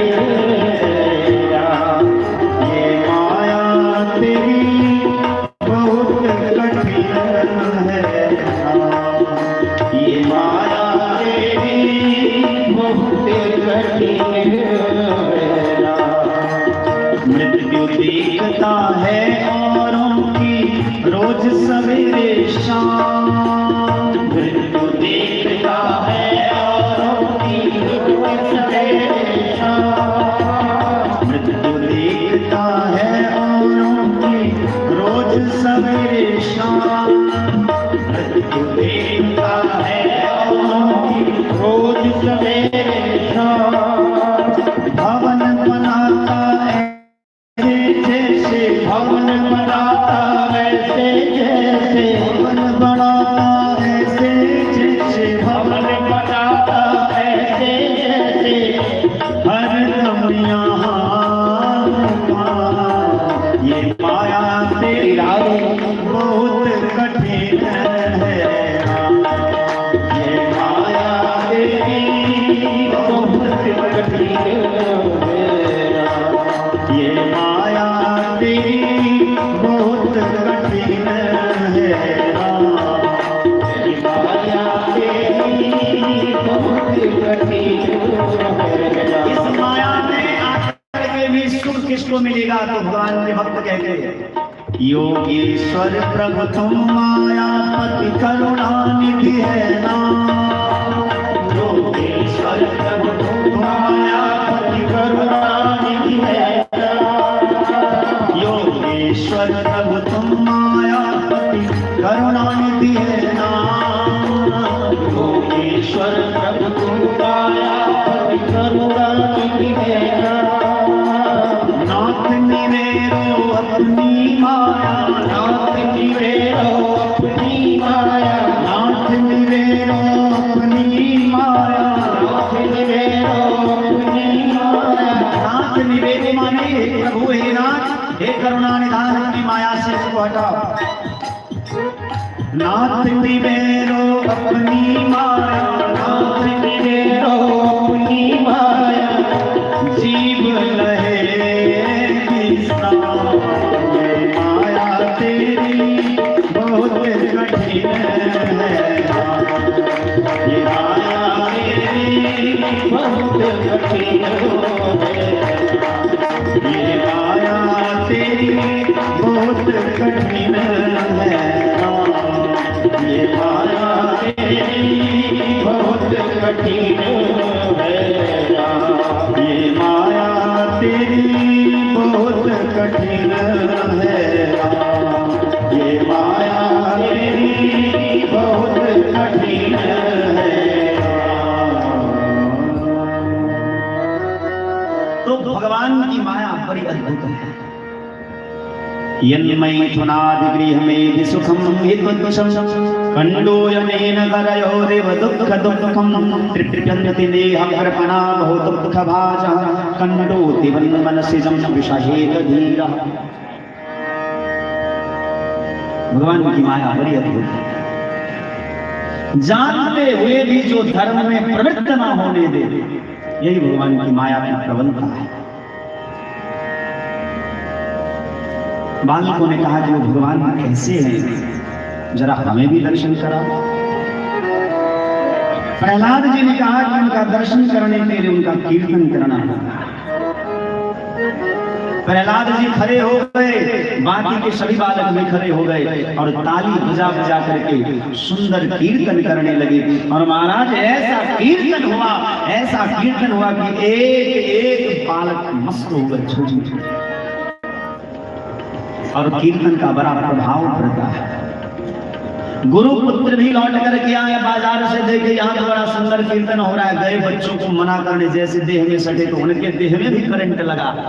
भगवान की भक्ति का संचार उनके देह में भी होने लगा, तो वो भी कीर्तन करने लगे। किसी दैत्य सेवक ने जाकर के हिरण्यकशिपु को कहा कि भैया आज तो बड़ा कीर्तन हो रहा है गुरुकुल में। हिरण्यकशिपु आया, जोर से गदा पटकाया, जो जैसे थे वैसे, लेकिन प्रहलाद जी फिर भी मुस्कुरा रहे। विषम भक्ति का यही लक्षण है। विषम परिस्थिति में भी जो मुस्कुराना सिखाते हैं वही भगवान की भक्ति। चाहे जितने विषम परिस्थिति आ जाए, जितना संकट आ जाए, लेकिन उसका मुस्कुराना कभी बंद नहीं होता। यही भगवान की भक्ति का लक्षण है।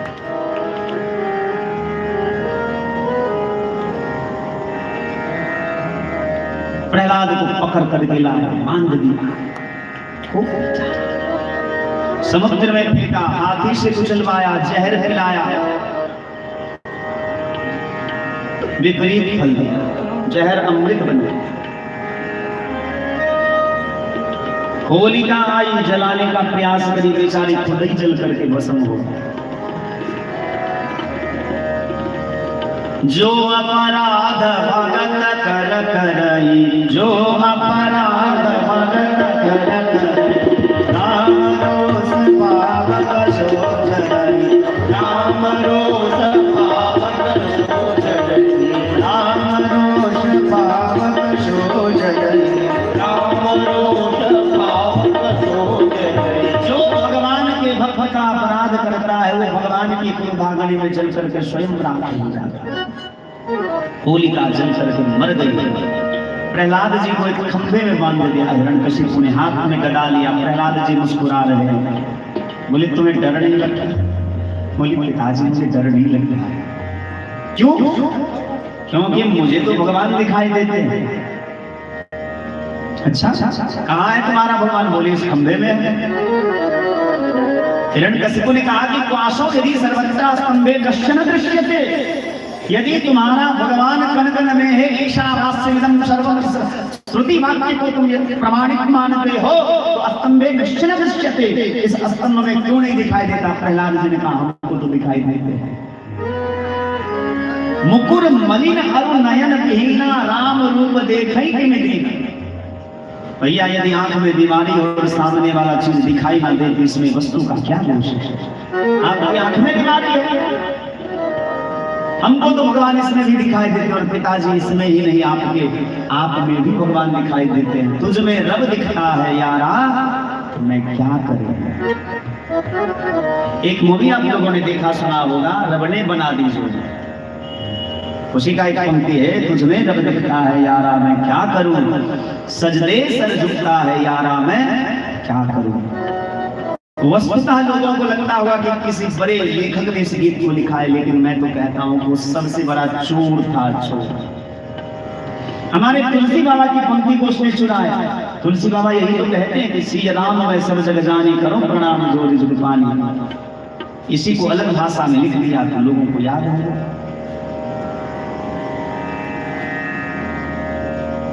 जैसे तलवार उठाया और प्रहलाद जी के ऊपर आक्रमण करना चाहा, मारना चाहा, भगवान खंभे को पार करके प्रकट हो गए। भगवान विशाल रूप धारण, नृसिंह रूप धारण करके प्रकट हुए। बोलिए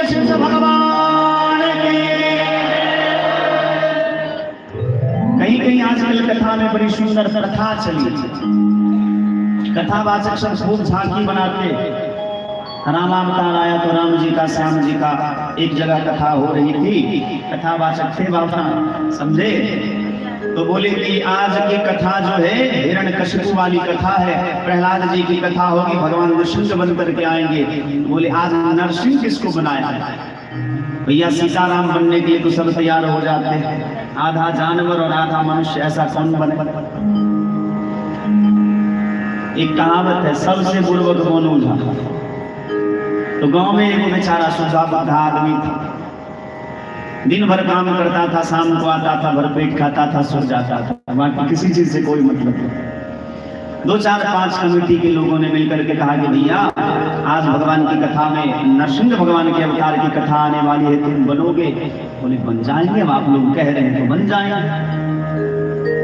तो कथावाचक ने समझाया कि देखो ध्यान से सुनना, जब हम कहेंगे कि नरसिंह भगवान प्रकट हुए तो तुम खंभे फाड़ करके आ जाना।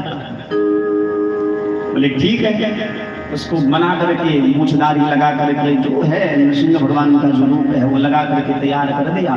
कथा प्रारंभ होने से पहले एक खंभा तैयार किया गया और प्रहलाद जी को बना दिया गया, प्रहलाद एक बालक को प्रहलाद बना दिया गया, और उस खंभे में वो ऐसा बनाया था कि उसमें एक आदमी आराम से आ जाए, उसमें वो बेचारा को रख दिया।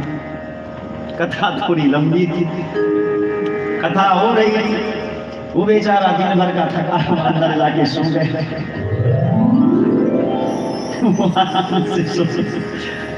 अब कथावाचक जो थे वो बार बार कहते थे कि भगवान खंभे फाड़ करके प्रकट हुए, वो बेचारा सो गया, निकल ही नहीं रहा था। अब जब निकलेगा ही नहीं, रात की रक्षा कौन करेगा? हाँ, आपको एक प्रसंग याद होगा, रामलीला का एक जगह प्रसंग चल रहा था, तो शायद कोई राम और रावण बने थे, तो रावण को बहुत दिन से पेमेंट नहीं मिला था, रावण का जो रोल लेता था उसको पेमेंट नहीं मिला था, पैसा बहुत नहीं आया था, पेमेंट नहीं मिला। तो जो राम बने थे वो उसमें तो सिखाया जाता है कि ऐसे घूमना ऐसे मारना, तो रावण कहता था कि जब तक पेमेंट दोगे नहीं तब तक मरेंगे नहीं, पेमेंट जमा तब मरेंगे नहीं तो मरबे नहीं करेंगे। तो अब कथावाचक कह रहे हैं कि भैया नरसिंह भगवान प्रकट हुए, वो बेचारा सो रहा था। अंत में व्यवस्थापक को बुला करके कहा कि लाइट बंद करो। अब लाइट जैसे बंद किया, उसको उठाया, बेचारा दिन भर का थका था, उसको उठाया तो कथा हो गई। तो कहने का भाव यह था कि दिखावा के लिए जो है हम इन चीजों को कथा में न लाए, कथा की मर्यादा समाप्त हो जाए।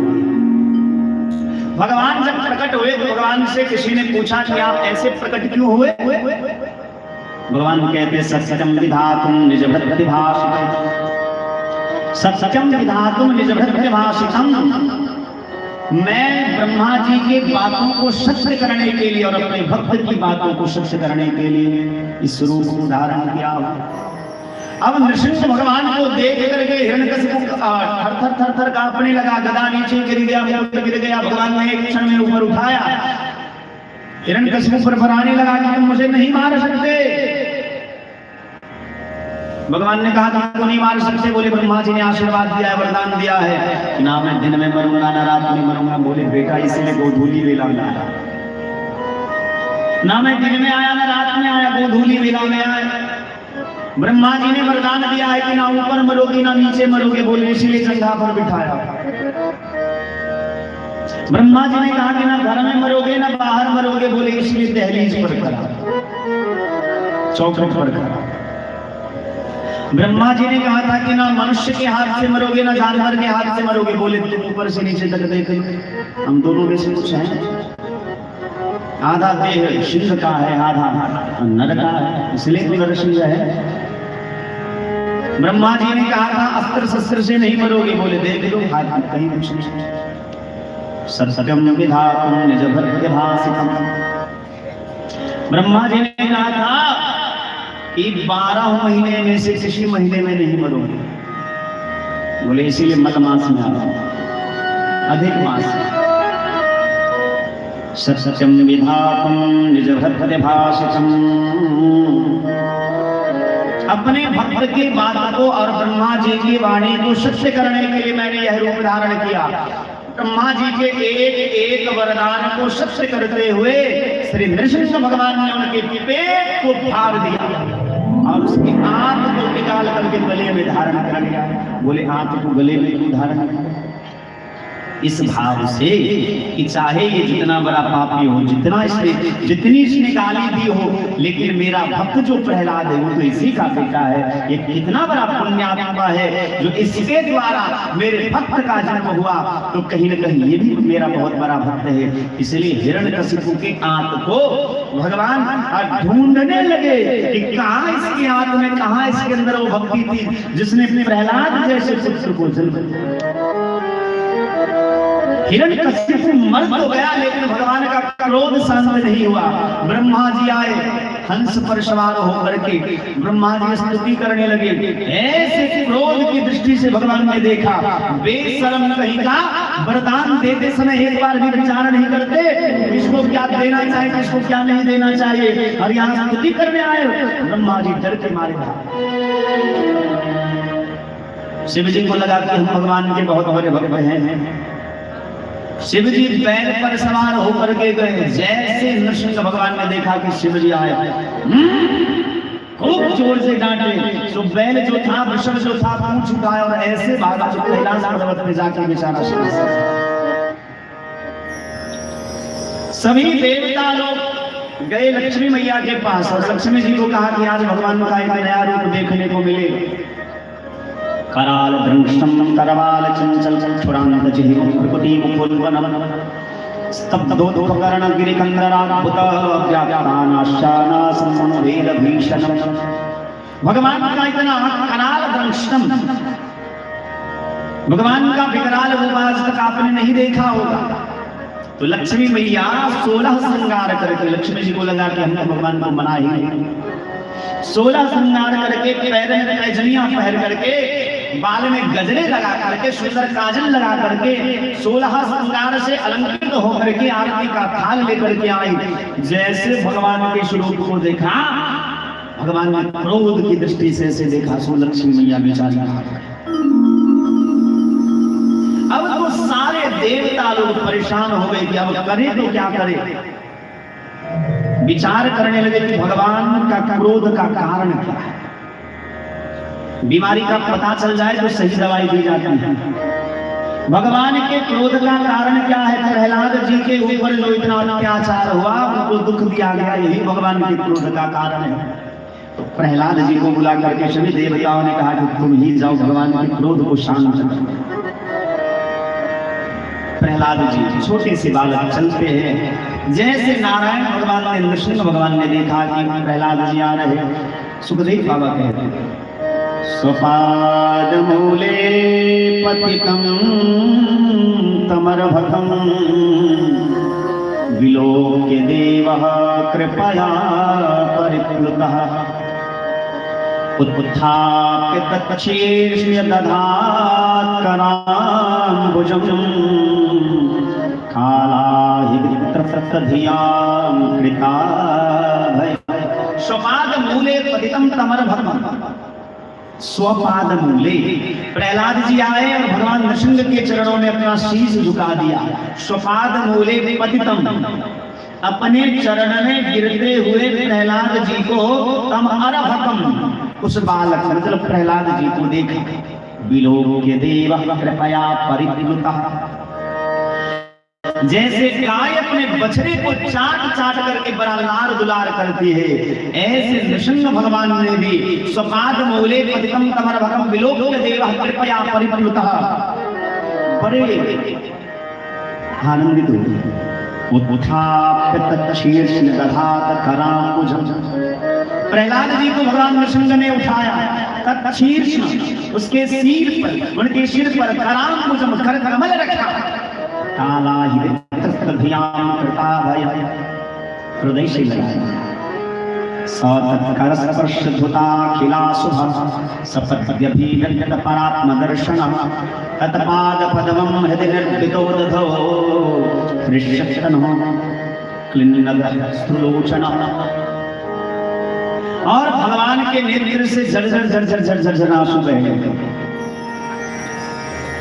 नृसिंह भगवान का क्रोध एक क्षण में शांत हो गया और हाथ जोड़ करके भगवान कह रहे हैं, हो सके प्रहलाद को हमें क्षमा कर देना, क्योंकि हमारी प्रतिज्ञा है कि जो एक बार ये कह देता है कि सरकार में आपका हूं, उसे मैं भय से मुक्त कर देता हूं।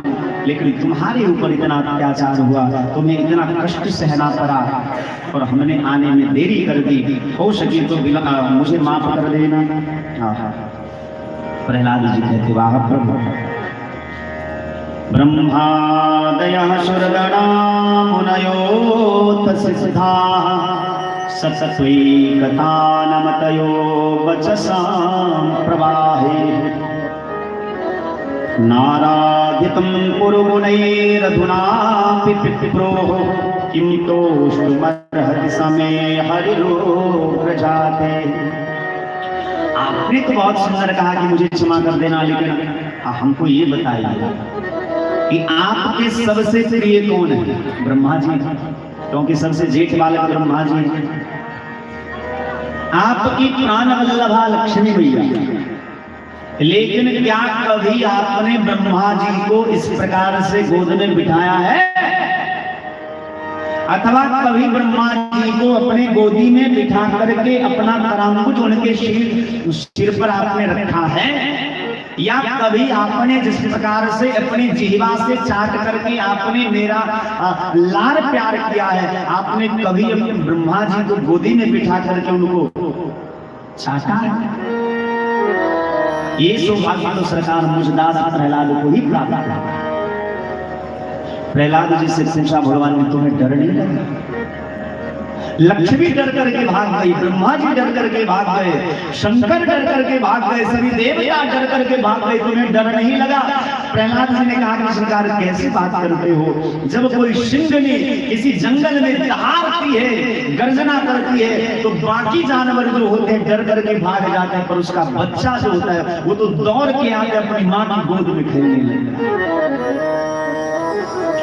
आपकी दहाड़ से बाकी देवी देवता लोग डर गए, लेकिन मुझे तो पता था कि त्वमेव सर्वं मम देव देव, आप ही मेरे सब कुछ है, तो फिर डरना क्या? ऐसा भाव यदि हो तो एक संत का भाव है, कहते हैं मूर्खो वदति विष्णाय धीरो वदति विष्णवे उभो एव शुभो उक्तो भावग्राही जनार्दन। मूर्ख जो व्यक्ति होता है, जिनको व्याकरण शास्त्र का ज्ञान नहीं है, शुद्धि अशुद्धि का ज्ञान नहीं है, साधु असाधु शब्द का ज्ञान नहीं है, वो कहता है विष्णाय स्वाहा विष्णाय नमः, जबकि विष्णु शब्द के चतुर्थी एक वचन में विष्णवे होगा, लेकिन वो कहता है विष्णाय स्वाहा विष्णाय स्वाहा। और जो धीर है, जो ज्ञानी व्यक्ति है, वो कहते हैं विष्णवे स्वाहा विष्णवे नमः। एक महात्मा से किसी ने पूछा कि दोनों में से शुद्ध कौन है? महात्मा ने कहा उभौ एव शुभौ, दोनों ही शुद्ध हैं, क्योंकि भाव दोनों के एक ही है, शब्द अलग अलग है, विष्णाय है विष्णवे है, लेकिन दोनों के भाव एक है। और भगवान तो भाव को देखते हैं, भावग्राही जनार्दन, भगवान शब्द को नहीं देखते। उभौ एव शुभौ भावग्राही जनार्दन, भगवान स्वयं कहते हैं भाव का भूखा हूं मैं, भाव ही एक सार है, भाव से मुझको भजो तो भव से बेरा पार है। नैवात्मनः प्रभुरयं निजलाभ पूर्णो मानं जनाद विपुषः करुणो वृणीते यदि यज्जनो भगवते विदधीत मानं तच्चात्मने प्रतिमुखस्य यथा मुखस्ते। कितना सुंदर भाव है प्रहलाद जी। मैं इसीलिए ग्रंथ देख करके नहीं कहता हूं, क्योंकि ग्रंथ में तो इतने भाव हैं। अब एक विषय पर देखिए, अब प्रहलाद जी की कथा कहने लगभग 3 घंटा हुआ। हमको कोई सज्जन कहे कि आप ग्रंथ को देख करके कहिए, तो हम बोले भैया तब तो फिर एक स्कंद से दूसरे स्कंद से 7 दिन में कथा होगी नहीं। एक एक श्लोक का इतना सुंदर सुंदर भाव है, यदि उसको कहने लगे तो फिर तो 7 दिन कब बीत जाएगा पता ही नहीं चलेगा। प्रहलाद जी ने भगवान की बड़ी सुंदर स्तुति की है।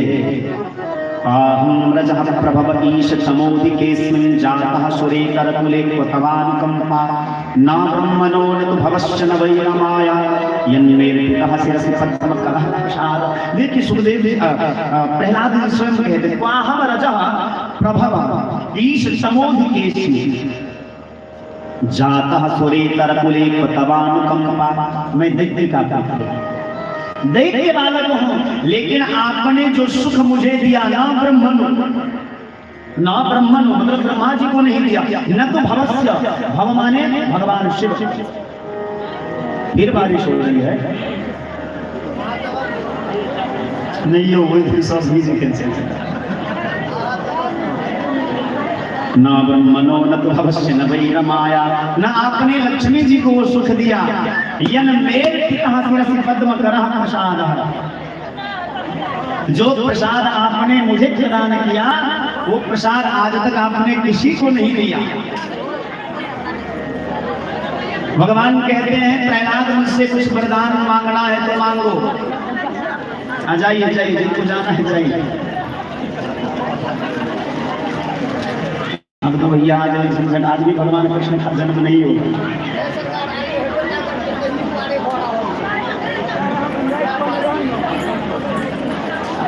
पता करिए नंबर बिहार नहीं लिखा है।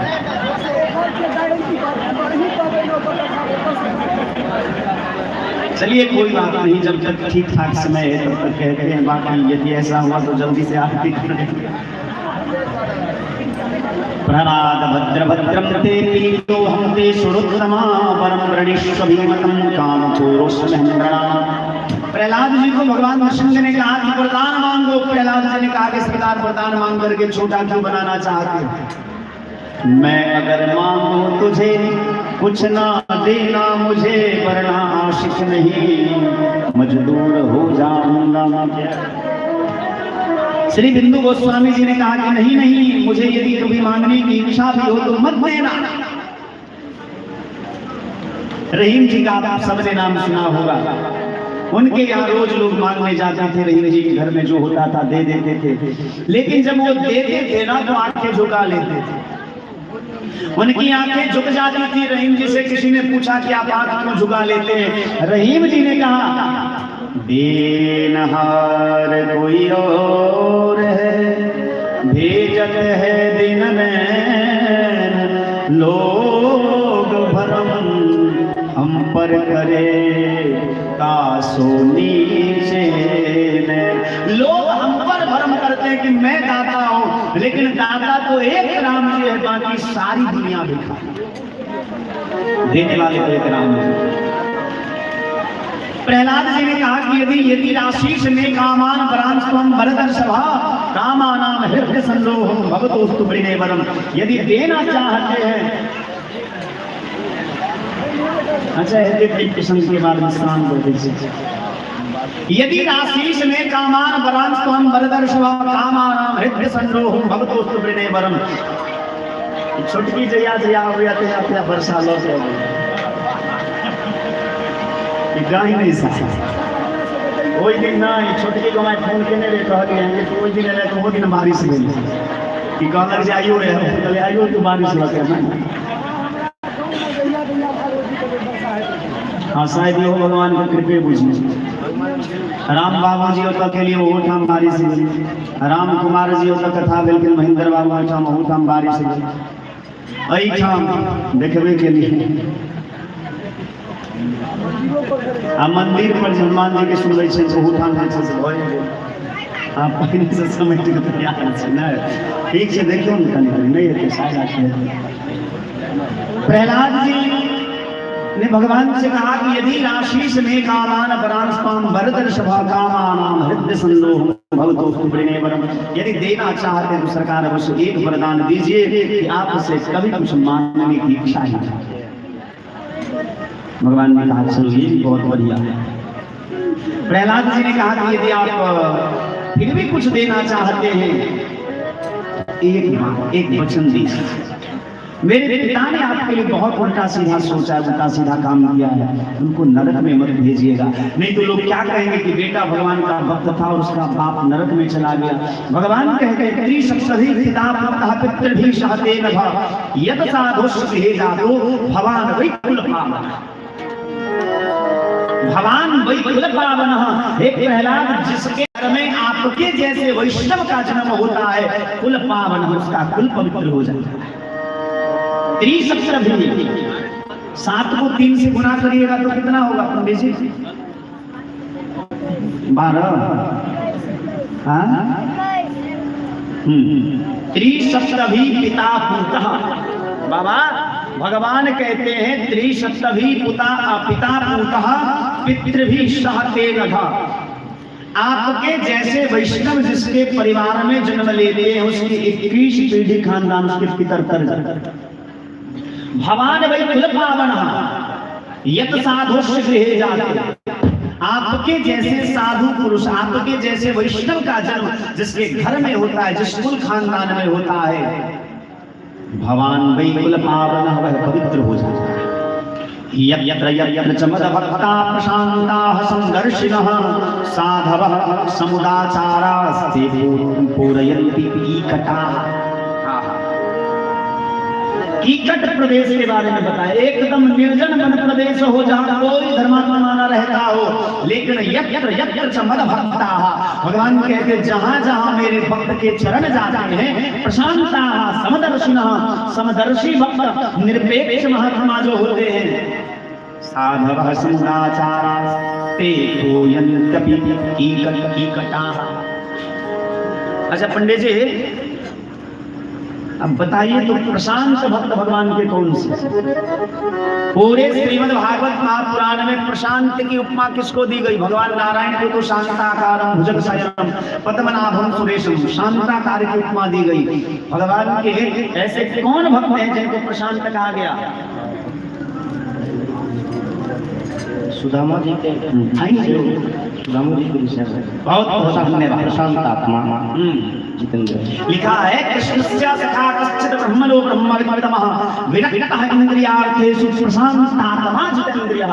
प्रशांत केवल सुदामा जी को भागवत में कहा है। भगवान कहते हैं यत् यत् यत् यत् यत् समदभक्ताः प्रशांताः समदर्शिनः साधवः। ऐसे साधु कि चरण जहां जहां जाते हैं वो स्थान पवित्र हो जाता है। एक पद मुझे याद आया, बारिश बंद हो गई ना,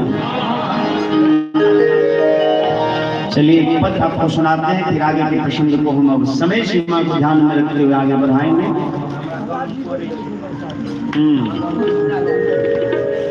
देखिए बड़ा सुंदर पद है, इसमें है भैया, इसमें नहीं है।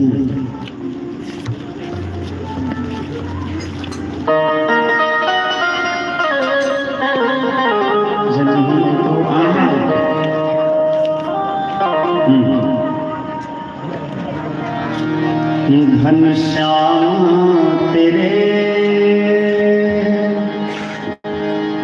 चरणों की कसम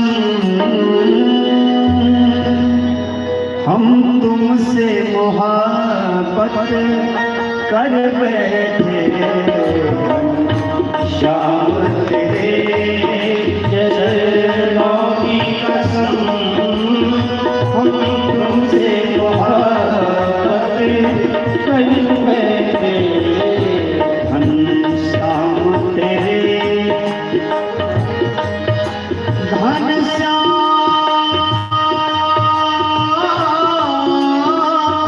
तेरे चरणों की कसम हम तुमसे मोहब्बत कर बैठे। एक दिल के सिवा कुछ और न था, एक दिल के सिवा कुछ और न था, वह दिल भी तुम्हीं को दे बैठे। घनश्याम तेरे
देखा जब सागरी सूरज को देखा जब सागरी सूरज को चरणों में झुका कर सर बैठे श्याम तेरे चरणों की कसम हम तुमसे मोहब्बत कर बैठे श्याम।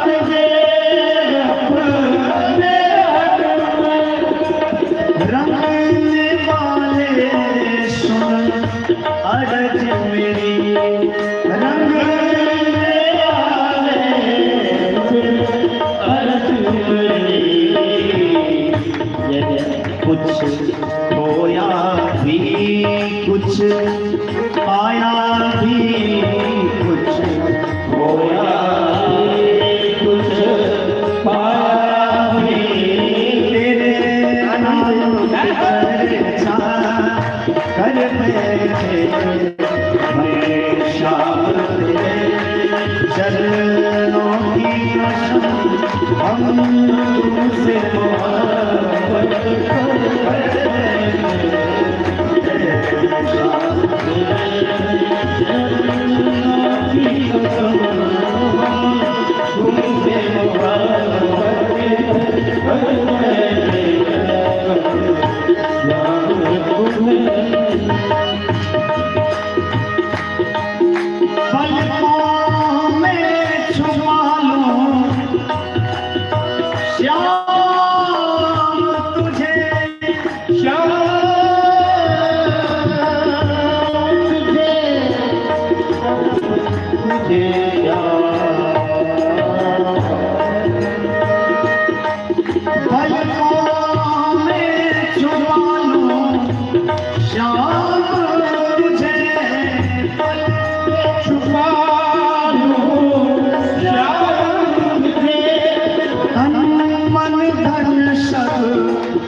तेरे दामन को पकड़ा जब तेरे दामन को पकड़ा जब तेरे दामन को जीवन का सहारा कर बैठे हरे श्याम तेरे चरणों की कसम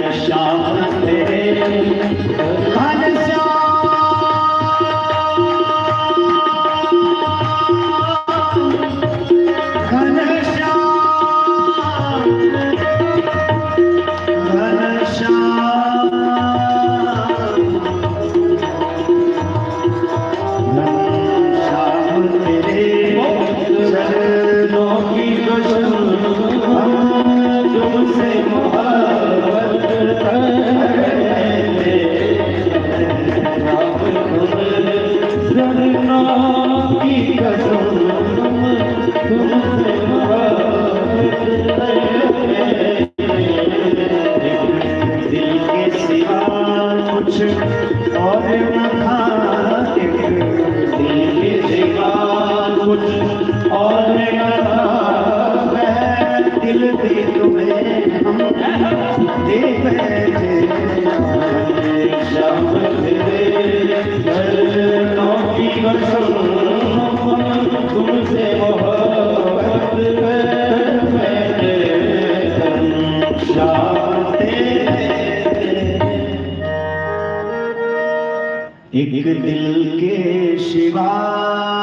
कुछ यदि भगवान को देना है तो आप जो दे रहे हो तो अच्छी बात है, दीजिए। लेकिन हमने एक कथा में निवेदन किया था कि देखो, यदि कोई पतिव्रता स्त्री है, कोई स्त्री है, अपने पति को बढ़िया बढ़िया भोजन खिलाती है, बना बना कपड़ा भी साफ कर देती है, तेल भी लगा देती है, पैर में पैर भी दबाती है, सब काम करती है, लेकिन वह स्त्री किसी और के साथ प्यार करे तो दिनेश बाबू, कोई पति ऐसा होगा जो अपनी पत्नी को मानेगा? मतलब सेवा करे अपने पति की, भोजन दे अपने पति को, सब कुछ पति के साथ करे और प्यार किसी और से करे, मानिएगा कोई? हमको तो लगता है काट के फेंक दे। ऐसे यदि कोई भगवान को वस्तु देता है, भगवान को माला देता है, वस्त्र देता है, फूल तुलसी बिलपत्र चढ़ाता है और प्यार किसी और से करता है, तो भगवान कहते हैं ये सामान तुम अपने ही पास रखो, हमें तो ये वस्तु नहीं चाहिए, हमें तो तुम्हारा प्यार चाहिए। एक दिल तो केवल दिल हमारा था, वह दिल भी तुम्हीं को दे बैठे। घनश्याम तेरे चरणों की कसम, हम तुमसे मोहब्बत कर बैठे।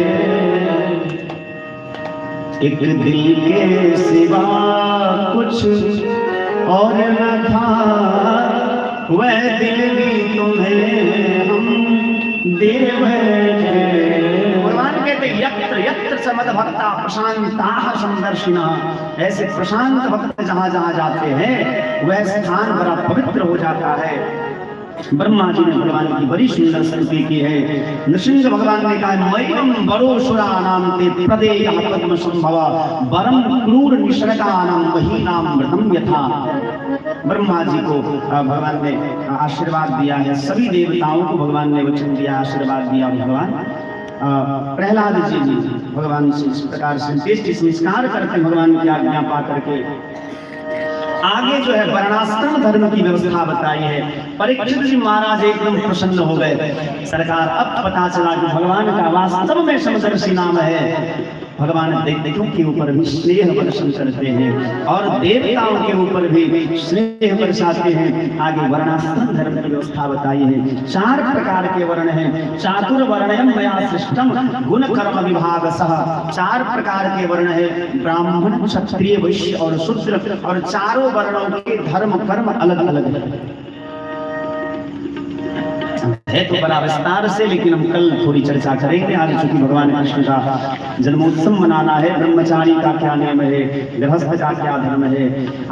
चलिए एक एक पद हम सुन लेते हैं कि गृहस्थ का धर्म क्या है, ब्रह्मचारी का क्या है। ब्रह्मचारी जो गुरुकुल में रहते हैं उनके लिए क्या नियम है। पंडित जी ध्यान से सुनिएगा। ऐसे आप लोग तो गुरुकुल में है नहीं, अब तो आजकल चेला का फैक्ट्री बंद हो गया, गुरु का फैक्ट्री चालू हो गया, चेला कहाँ मिलता है। भगवान आजकल चेला नहीं, बेटा का जन्म नहीं होता, बाप ही का जन्म होता है। आजकल चेला कोई नहीं बनना चाहता, सब गुरु ही बनना चाहता है। लेकिन फिर भी अरे ये तो और गुरु बनता है। ब्रह्मचारी गुरुकुले वसंदान्तो गुरोर्हितम, वसंदान्तो गुरोर्हितम आचरण दासवन्नी चोर। कौन करे? बाबा लिखा है गुरुकुल में जो रहना चाहता हो अथवा जो गुरुकुल में रहता हो वो कैसे रहे। तो ब्रह्मचारी गुरुकुले वसंदान्तो गुरोर्हितम, गुरु के हित के लिए जो अपने गुरु को प्रसन्न करना चाहता है उसको कैसे रहना चाहिए। आचरण, उसका आचरण कैसा हो। दासवत किंकर जैसा। किंकर जैसा मतलब क्या? हर समय हाथ जोड़ किन करोगे, किम करोगे, क्या सरकार है, क्या दासवन नीचो, और नीचे बैठना। गुरु सुदृढ़ सौहृद, तब जाकर के उनके गुरु प्रसन्न होते हैं। ऐसे गृहस्थ का भी धर्म है। गृहस्थ का धर्म जो है, गृहस्थ जो ब्राह्मण है उनका धर्म है खटकर्मी कहा गया है। तो अध्ययन करना, कराना, यज्ञ करना, कराना, दान लेना, दान देना, ये ब्राह्मणों के धर्म है। क्षत्रिय केवल दान ले नहीं सकते, बाकी 5 धर्मों के लिए। वैश्य जो है धन का अर्जन करे, और शूद्र जो है, शूद्र कुलोत्पन्न जो जीव है वो सेवा करे, दास्य भाव से प्रत्येक वर्णों की सेवा करे। ऐसे आजकल तो ये परंपरा लगभग प्राय हो गई है, लेकिन आगे आपको चर्चा आएगा। श्रीमद् भगवत गीता में भगवान कहते हैं स्वधर्मे में धर्म श्रेया पर धर्मो भयावह। भगवान शास्त्र के अनुकूल, वेद के अनुकूल जिसका जो धर्म, जिसका जो अधिकार है, अपने अधिकार क्षेत्र में रहे तो बड़ा शोभनीय होता है। काजल को यदि आंख में लगाया जाए तो शोभा बढ़ाता है, काजल को यहाँ लेकर दीजिएगा तो बिगाड़ देता है शोभा।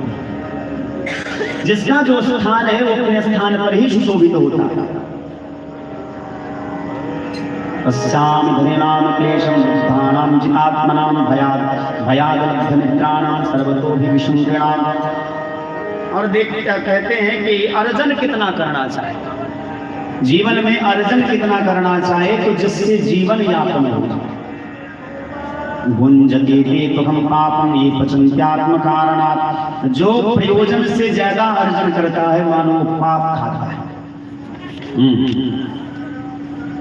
इस प्रकार से चतुर्वर्ण की व्यवस्था बताई गई है 7वें स्कंद में, और 7वें स्कंद की कथा यही विश्राम लेती है।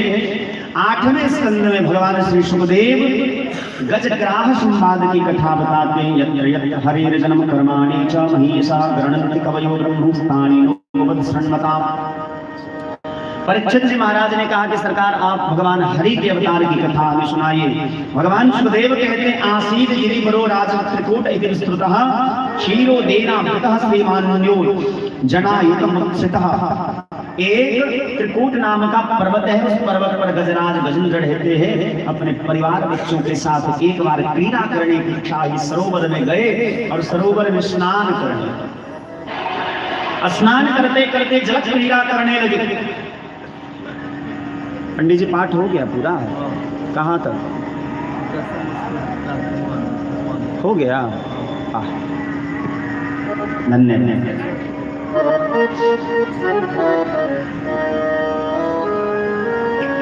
जल क्रीड़ा करने लगा, एक ग्राह ने उनके पैर को पकड़ लिया और ग्राह ने पैर पकड़ा था, उनको पता ही नहीं चला। जब धीरे धीरे धीरे शरीर का बल क्षीण होने लगा, देह दुर्बल होने लगा, तब जाकर के होश आया। गाड़ी निकल गई तो घर से चला मुसाफिर, जीवन खत्म हुआ तो जीने का ढंग आया। गजेंद्र ने कहा कि परिवार के लोगों से कि भैया हमको निकालो। सबने सुर में सुर डाल करके बहुत जोर लगा, लेकिन कोई निकाल नहीं पाया। एक समय आया, सब साथ छोड़ करके जाने लगे। गजेंद्र ने कहा कि क्या इसी दिन के लिए हमने सबका साथ दिया? परिवार के लोगों ने कहा कि दुनिया और भी बहुत लंबी चौड़ी है, एक आप ही तो नहीं है, घर में और भी बहुत सारे काम धंधे हैं, सब साथ छोड़ करके जाने। एक महात्मा का भाव, प्रीतम जान लियो मन माही, प्रीतम जान लियो मन माही, प्रीतम जान लियो मन माही, प्रीतम जान लियो मन माही। सुख में सब ही मिल बैठत, सुख में सब मिल बैठत, सुख में आन सब ही मिल बैठत, सुख में आन सब ही मिल बैठत, दिन प्रतिदिन हर्षाति, दिन प्रतिदिन हर्षाति।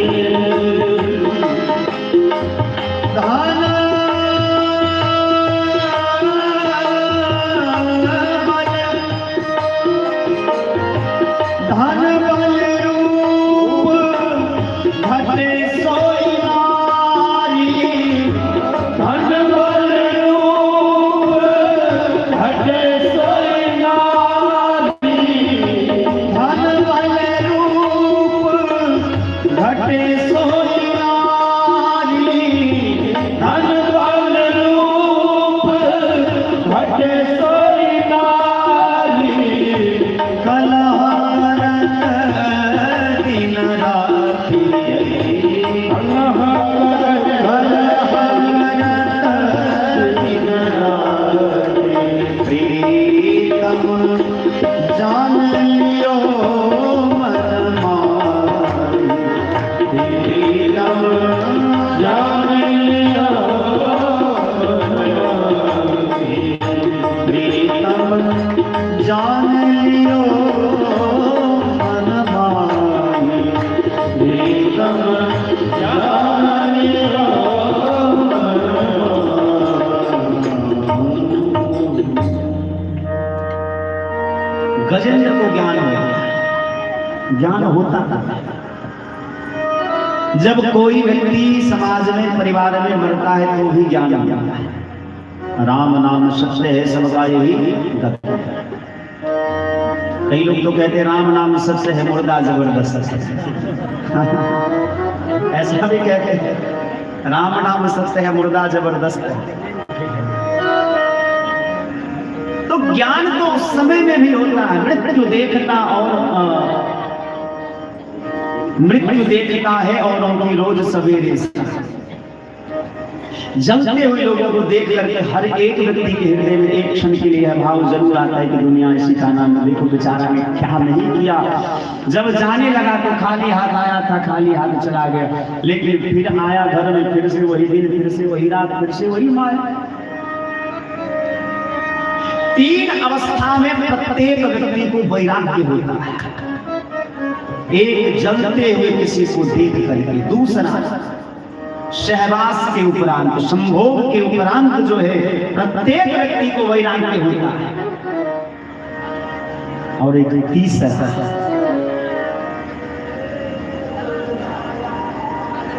जिसके लिए हम जिंदगी भर जीते रहते हैं, वो व्यक्ति जब लात मारता है तो जाकर वैराग्य होता है।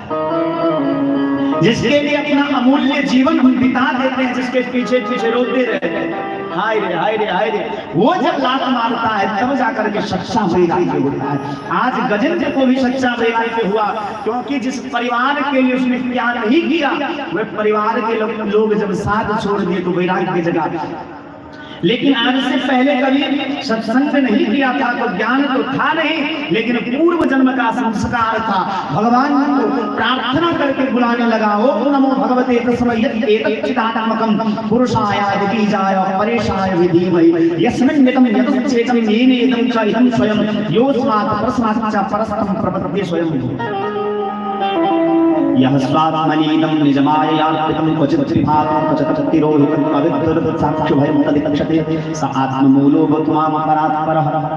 मतलब जो सबके मूल कारण है, जन्मादिश्य हिरण्ययादि करतश्चार्थेषु इत्यस्वरात् तेने ब्रह्म हृदय आदि कवये मुह्यन्ति यत् सूरया तेजो वारिमृदान्धारिणयो यत् श्रवोमसा धाम्ना स्वेन सदा निरस्तकं सत्यं परम धीमहि। जन्म हेतु वा इमानि भूतानि जायन्ते, जिस भगवान के कृपा करुणा से ये संसार का सृजन होता है, वह भगवान हमारी रक्षा।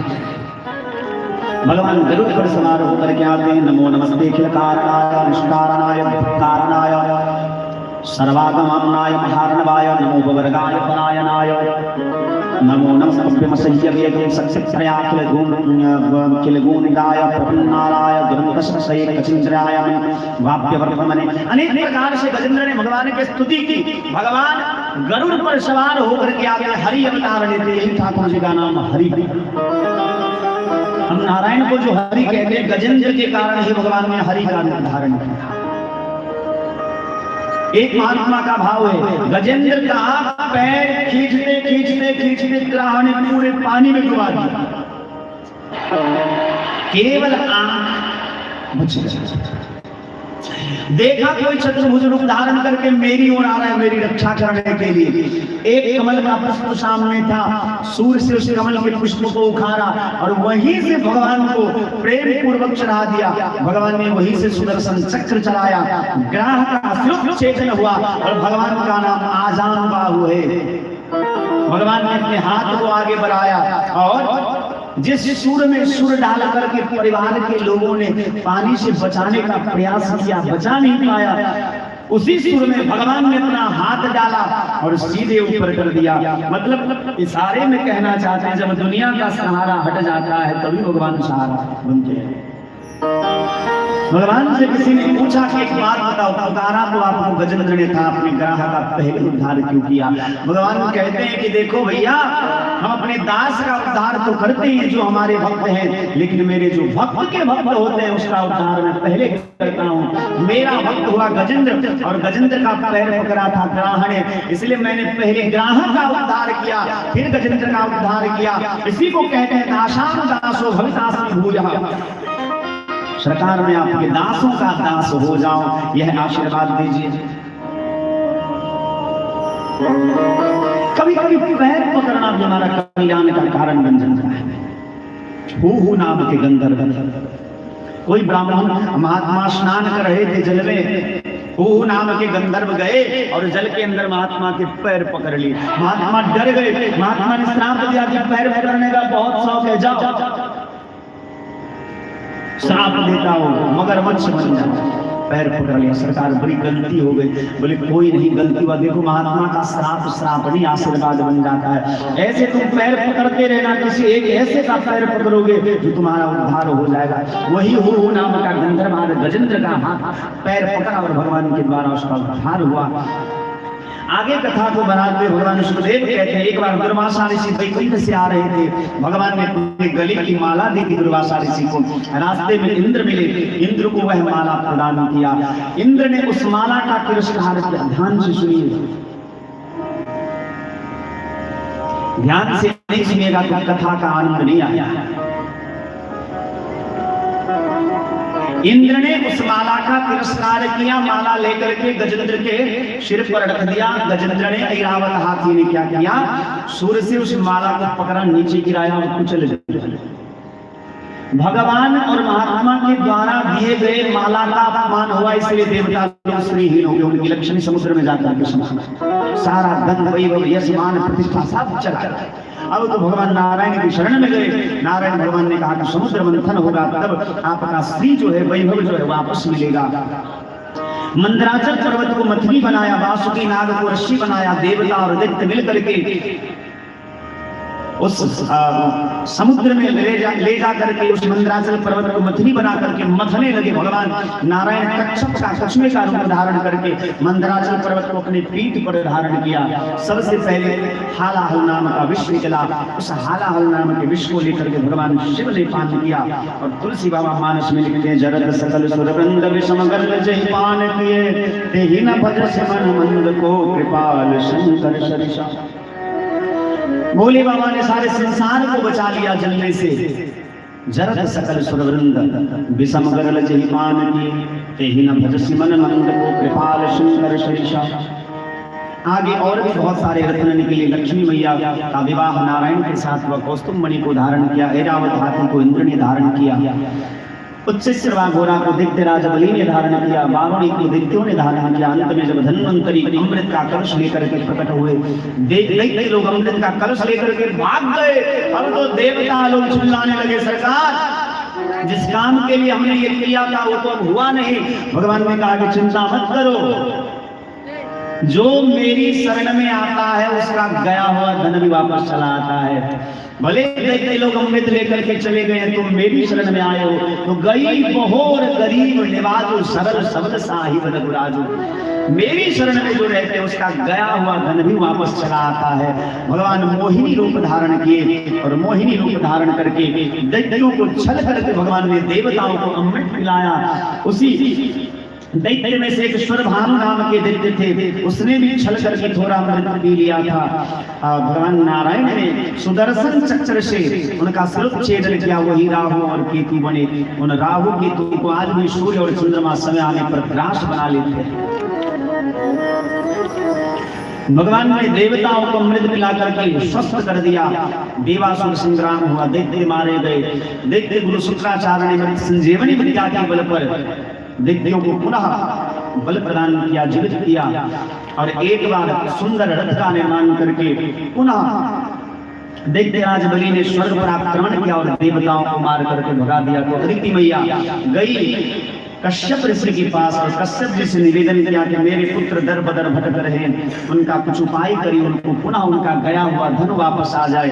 तो कश्यप ऋषि ने एक सुंदर व्रत का अनुष्ठान के बारे में बताया है, पयो व्रत के बारे में, जिसमें 13 दिन तक केवल गाय का दूध पी करके ये व्रत करना पड़ता है। उस व्रत का अदिति मैया ने अनुष्ठान किया और भादो महीने के शुक्ल पक्ष के द्वादशी तिथि को भगवान नारायण के अंश से ही भगवान वामन का अवतार हुआ। बोले वामन भगवान की। भगवान वामन का यज्ञोपवीत संस्कार इत्यादि हुआ। अन्नपूर्णा मैया ने भिक्षा पात्र दिया, उसने भिक्षा दी, सबने एक एक करके सब कुछ दिया। सारी भिक्षा लेकर के भगवान वामन बृहस्पति की शरण में गए थे। आप ये लीजिए। बृहस्पति ने कहा कि नहीं नहीं, हमको तो त्रिलोक का राज्य चाहिए। बोले कहाँ मिलेगा? नर्मदा नदी के तट पर राजा बलि यज्ञ कर रहे हैं, वहां जाइए। यज्ञ में दान होना अत्यावश्यक है, दान जिस यज्ञ में नहीं होता वो यज्ञ पूरा नहीं होता। भगवान वामन गए, वामन रूप धारण करके नर्मदा नदी के तट पर, जहाँ दैत्य गुरु शुक्राचार्य की अध्यक्षता में नर्मदा नदी के तट पर 100वां यज्ञ करने दैत्यराज बलि भगवान वामन को देख करके, तेरे द्वार खड़ा भगवान भगत भर दे डोली, तेरे द्वार खड़ा भगवान भगत भर दे डोली, तेरे द्वार खड़ा भगवान भगत भर दे डोली, तेरे द्वार खड़ा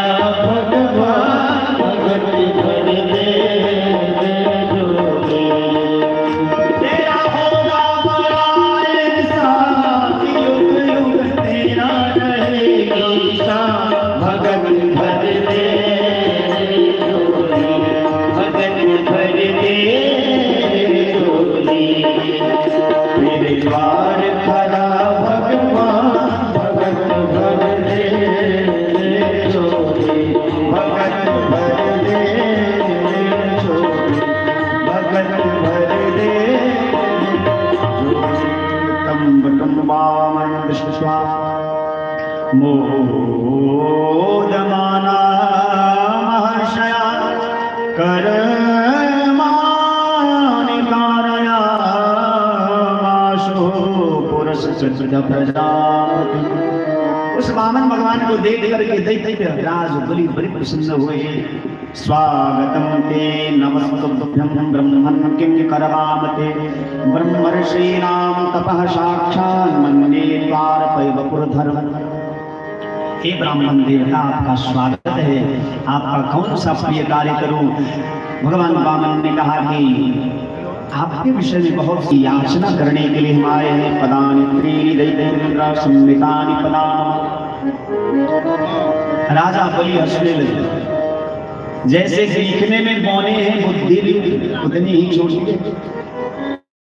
शुक्राचार्य ने आकर के समझाया कि ये देवताओं का काम बनाने के लिए नारायण ही वामन बन करके आए हैं, तुम्हारा सर्वस्व छीन लेंगे।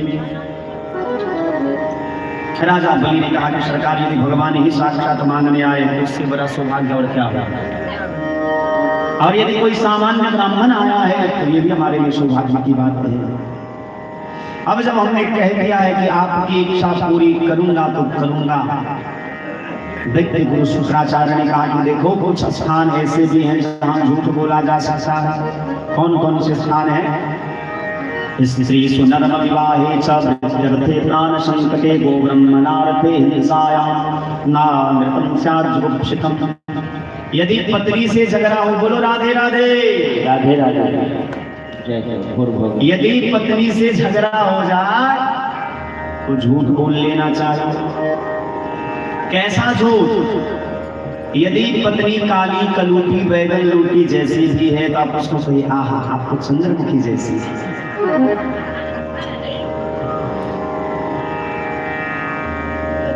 यदि उसका बाल घोर लगा छत्ता के जैसे है तो उसको बोलिए आपके बाल तो रेशम के बाल जैसे। भले उसकी आंख कौवे के जैसे, आप बोलिए कि आपकी आंखें तो हिरणी जैसी है। आपकी चाल आपको गजगामिनी हंस गमनी। भले दिखने में कैसे भी हो, आप उसका इतना बड़ाई करिए, इतना बड़ाई करिए कि वो प्रसन्न हो जाएंगे।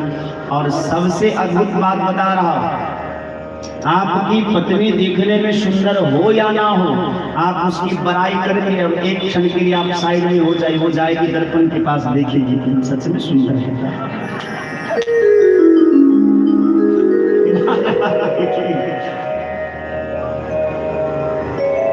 अब 10 लोग यदि किसी को सुंदर कह दे तो सुंदर लगने लगता है। स्त्री सुनर्म विवाहे च विद्यर्थे प्राण संकटे गो ब्रह्मणार्थे हिंसायां ना नृतम स्यात् जुगुप्सितम। किसी के बेटी के विवाह में यदि झूठ बोलना पड़े तो वो झूठ नहीं होता है।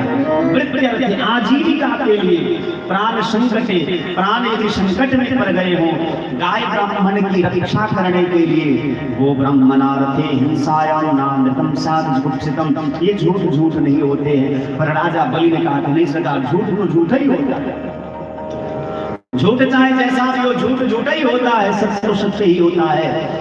तो गुरुजी ने श्राप दे दिया कि तुम श्रीहीन हो जाओगे। बोले भले श्रीहीन हो जाए, लेकिन नहीं असत्य समपातक पुंजा गिरिशम कोटि तो हो ही गुंजा। झूठ के समान कोई पाप नहीं, झूठ नहीं बोलना चाहिए। कौन कौन झूठ नहीं बोलते, हाथ उठा के बताओ तो।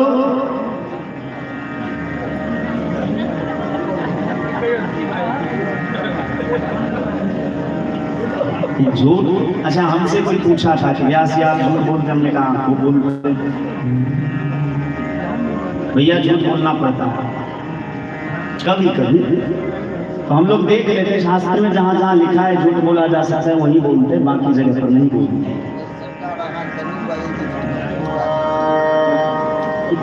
ऐसे कलयुग है, कलयुग में जो मन करे करिए बढ़िया से, लेकिन भगवान का भजन करते रहिए।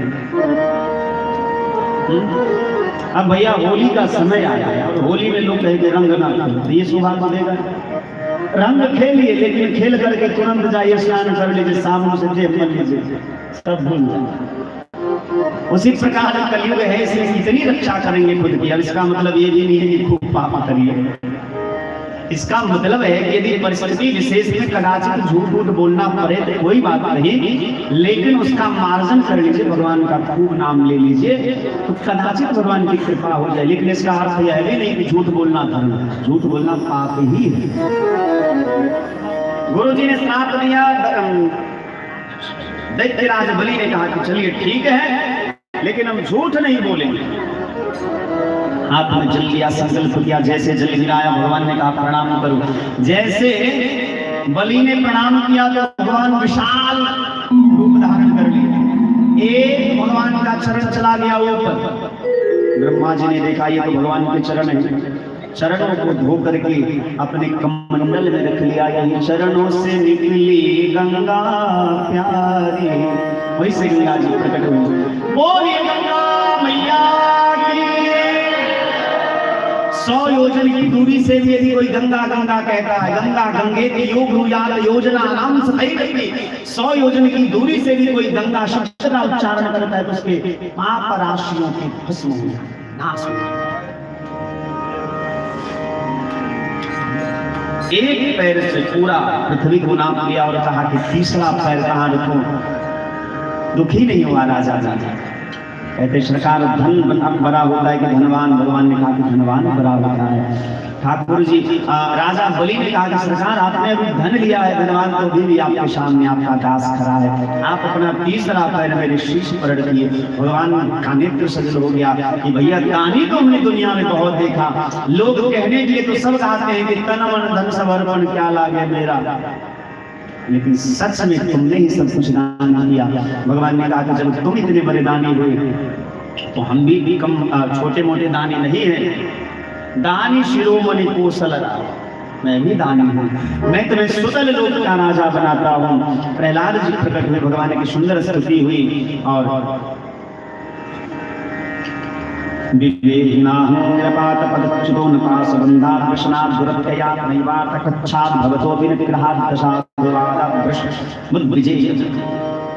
राजा बलि ने कहा कि सरकार आपने मुझे बंदी बना लिया, मुझे डर नहीं लगा।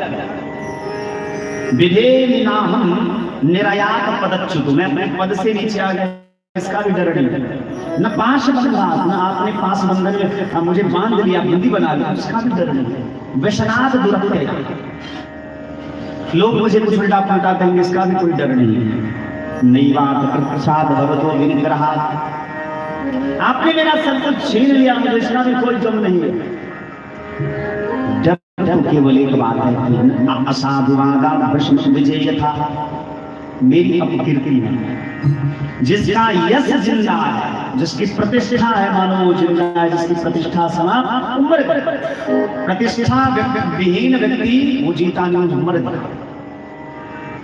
प्रहलाद जी ने सुंदर स्तुति की। प्रहलाद जी को बुला करके भगवान ने कहा कि आप सबको साथ में लेकर के सुख लोक में जाइए। भगवान विदय द्वारपाल बन करके, लक्ष्मी मैया बहन बन करके आई।